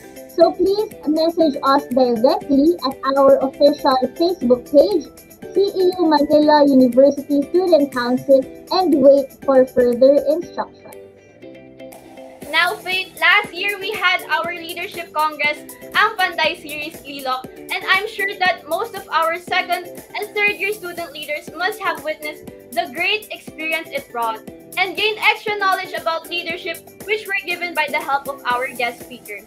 This year, we received a special message from one of our speakers from the last Congress, and we are so thankful for his words and presence even as a new chapter is unfolding. Give it up for Mr. Marlon Molmisa. And Nicole, to add on to this, we also received special messages from Ms. Rina Lorraine Tabog, the Secretary of Finance of Council of Young Leaders of the Philippines, and Janine Pontejos, who is a professional basketball player and a CEU alumna. She was the first Filipino gold medalist in the FIBA 3x3 mixed competition shootout in 2018. In the following year, she won once again a gold medal for both 3x3 and 5 versus 5 tournaments in the Southeast Asian Games. Aside from being active in the court, she also serves in the Philippine Army. With these achievements, little by little, she paved the way for the women's basketball to gain more recognition. Let's give them a big virtual round of applause.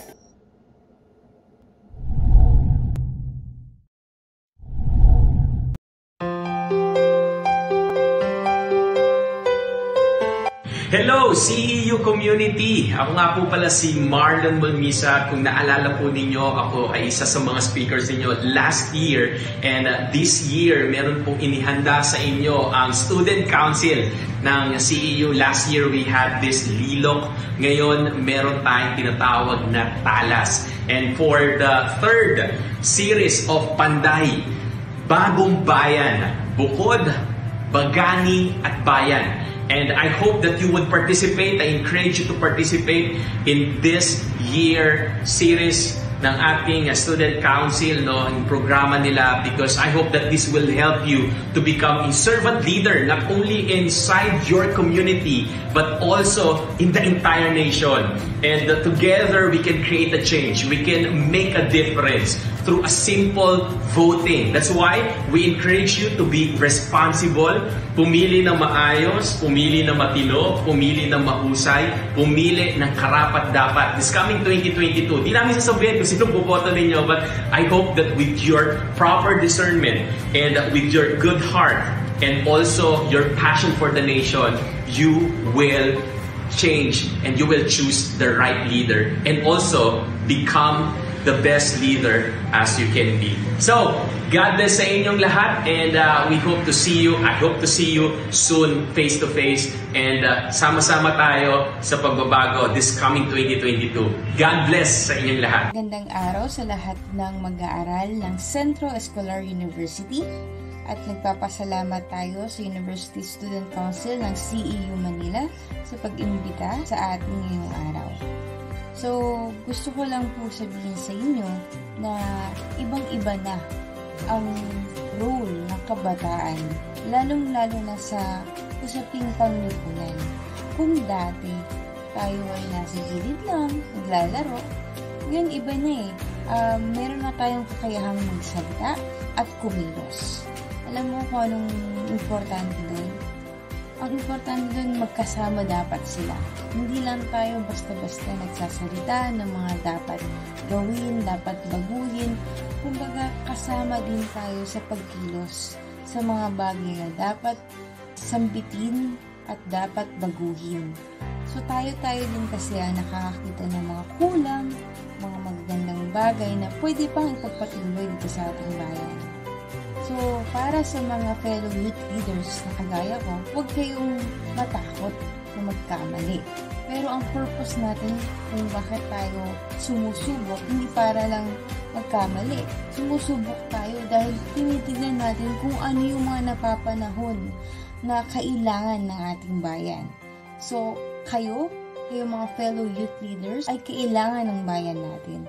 So, huwag tayong mapagod na gumawa ng pagbabago. Walang maliit o malaking ambag, lalo na kung may intensyon tayo na baguhin kung ano yung mga kulang at kailangan pang iproseso para sa ating bayan at din ang paraan natin para maging parte ng makabagong bayani. Oo, ikaw, malay mo, nasa hanay nyo ang susunod na maging bayani ng ating bansa. Kaya muli, maraming salamat po sa mga nakilahok ngayong araw sa Leadership Congress. Kaya naman, sana'y lagi niyong bitbitin kung saan man kayo pupunta ang mithiing makagawa ng mabuti at makagawa ng high-impact projects upang baguhin ang ating bayan. Maraming salamat. Good morning, Escolarians! I'm Janine Arpantejos, CU alumna and former women's basketball player. Ang kabataan ay sumisimbolo sa bago nating henerasyon. Kalimitan, ang mga kabataan ay masasabi nating palaban at kapag may mga hindi sila magandang bagay na napapansin sa ating lipunan ay gumagawa sila ng paraan para maituwid ito. Mga kabataan din ang magsisilbing leader ng ating bansa sa mga susunod pang dekada. Kaya naman napakagandang makita na kahit sa murang edad pa lamang ay naghahangad na sila ng pagbabago at napakikinabangan ng karamihan. Naniniwala ako sa sinabi ni Dr. Rizal na ang kabataan ay pag-asa ng bayan. Malaki ang mababago at matutulong ng ating kapangyarihan na bumoto sa darating na halalan. Kaya sa mga mag-aaral at kabataan ng Sentro Escolar, hinihikayat ko kayong bumoto upang makamit natin ang pagbabago sa hinaharap. Maraming salamat po.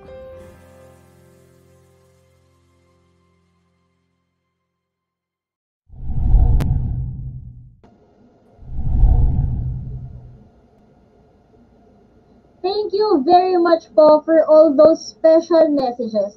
We really do appreciate your advocacy, service, love, and care for our fellow Filipino citizens, especially the youth.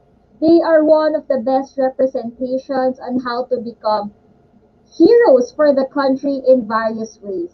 So let us all continue to register, to fight and touch the lives of the people around us in our own various ways. Escolarians, let me remind you to please go out and register to vote in the upcoming 2022 national elections because your vote is your voice. Muli, Escolarians, mabuhay ang kabataang Pilipino. That's right, Faith. Mabuhay ang kabataang Pilipino. Now, to give us her closing remarks, may we call on the head of the Student Affairs Office, Makati, and the University Student Council, Makati Advisor, Dr. Maria Colazon L. Andoy. Let's give her a virtual round of applause.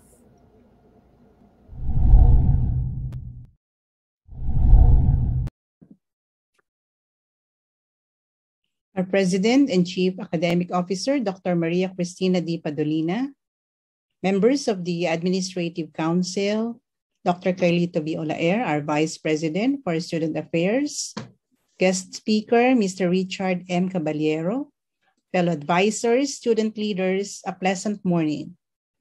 This second day's theme of our Leadership Congress, Bagani, Bayani ka ba? Is very timely as we prepare ourselves in one of our most challenging roles in the coming May 2022 elections. Bagani is an exclusively indigenous term that refers to the peacekeeping force of the Manobo indigenous cultural communities or indigenous peoples and the likes in Mindanao, which means warrior. Kintayon noted that the Bagani defends and protects lives, properties, and territory, and that its prime duty is to guard the ancestral domain against any intrusion from outside forces that pose threat to the lives of these indigenous peoples. Through Executive Order Number 75, issued on March 28, 1993, then former President Fidel V. Ramos created the National Heroes Commission, which is tasked to study and recommend national heroes to be recognized for their character and contributions to the country. The committee came up with the following criteria. Heroes are those who have a concept of nation and aspire and struggle for the nation's freedom. Heroes define and contribute to a system or life of freedom and order for a nation.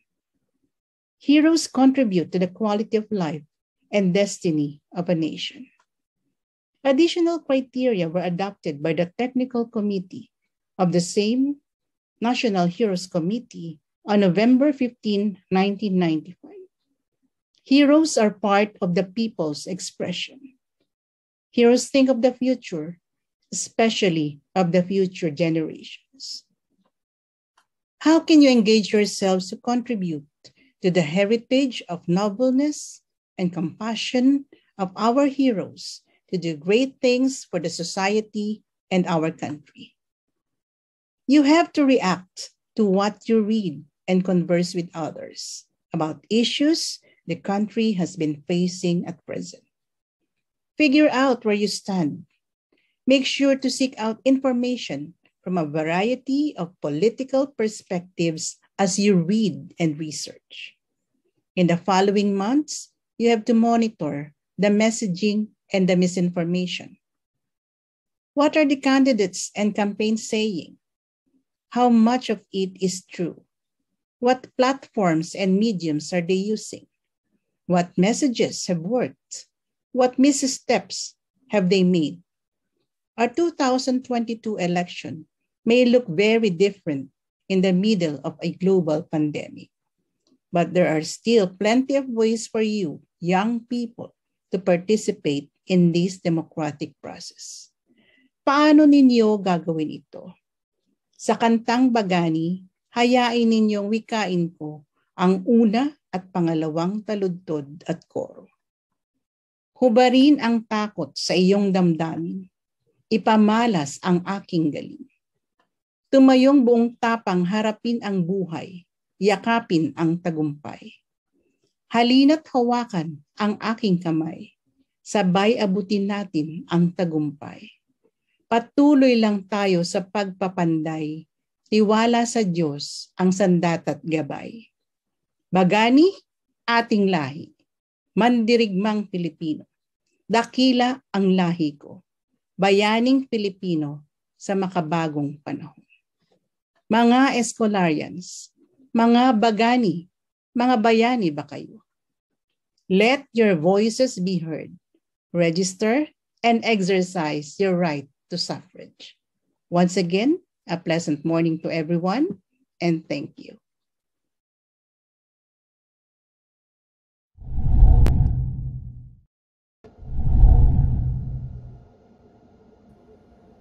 Thank you so much, Dr. Andoy, for that wonderful remark.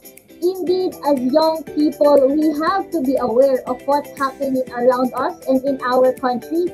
Research and read from credible sources, build good relationships with our fellow citizens, and exercise our right to vote.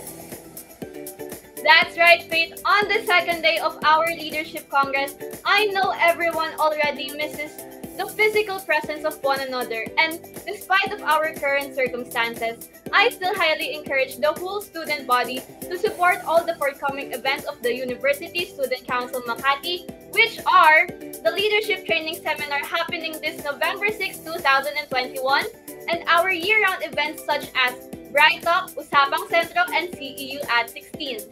Make sure to spread your love and good vibes to these activities as well, just like how you support the whole Leadership Congress.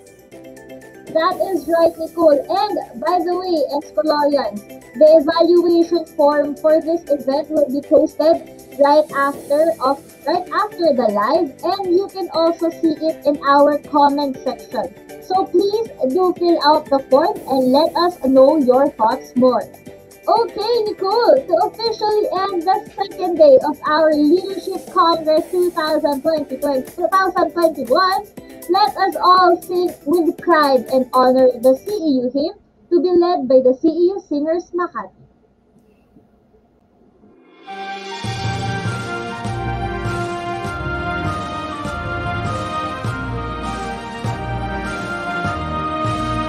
Mabuhay ka, mahal naming pamantasan, mapuri sa dakilang sentro escolar. Ika'y dambana ng pag-ibig sa bayan at anghang na sariyang patagumpay.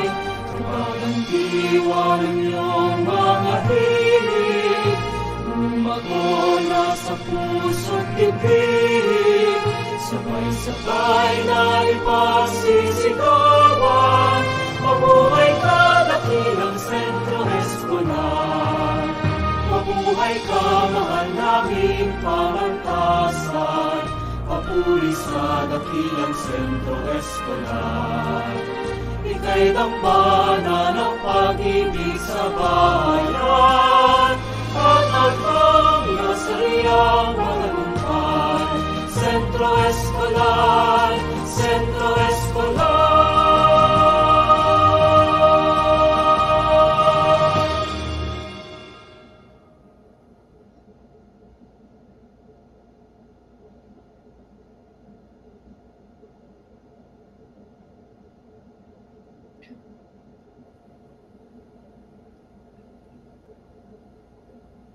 Thank you, Escolarians, for participating on the second day of our Congress, ang Panday Series 3, Talas, with the sub-theme of Bagani, Bayani ka ba?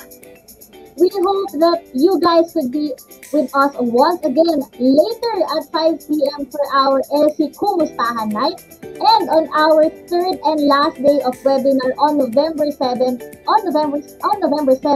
2021, where we partnered with our CEU Malolos officers. Once again, I am Faith Campana, your University Student Council Makati President. And I am Nicole Viva, your University Student Council Makati Assistant Secretary, saying mabuhay ka! Mahal namin pamantasan. Nicole, later for our LC Kumustahan Night at 5 p.m., what are the exciting things that our Escolarian student leaders wouldn't want to miss out? For our LC Kamustahan Night, we will have our exciting games, which I believe the Escolarians met their groupmates already. Sharing about the sub-themes of our event, Salo-Salo, where we will witness all great talents from our fellow Escolarians, and sharing our favorite Filipino foods virtually. So Faith, I'll see you later at 5 p.m. for our LC Kamustahan Night.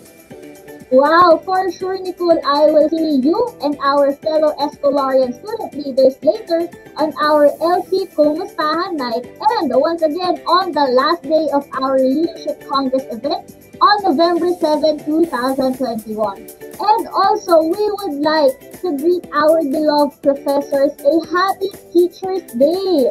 Thank you for always providing us guidance and motivation to push throughout with our dreams in life. Lagi-lagi saludo po kami sa inyo. Muli, maraming salamat po. Bye, Escolarians, and see you all later. Bye! Bye, Escolarians!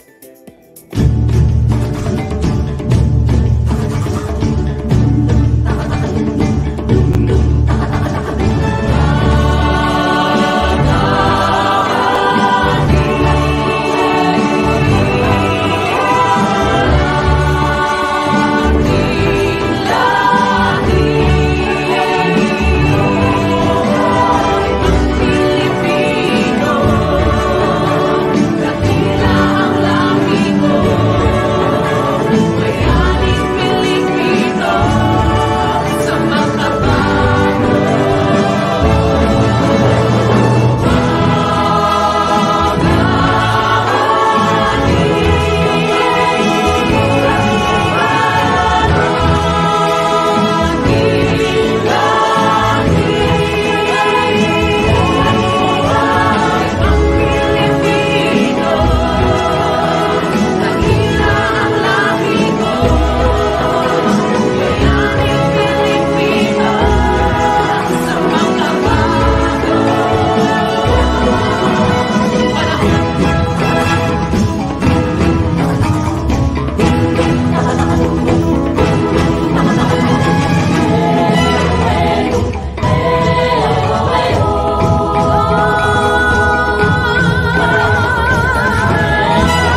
Congratulations. Thank you, everyone.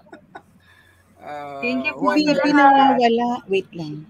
Galing. Congratulations. VP. VP. Yeah. Silip ka muna, silip. Sa StreamYard. Andyan na si Ma'am Olive? Nandyan na? Opo. Sige, papasukin na si Ma'am Olive. Wait lang tawag ko lang si VP, sir.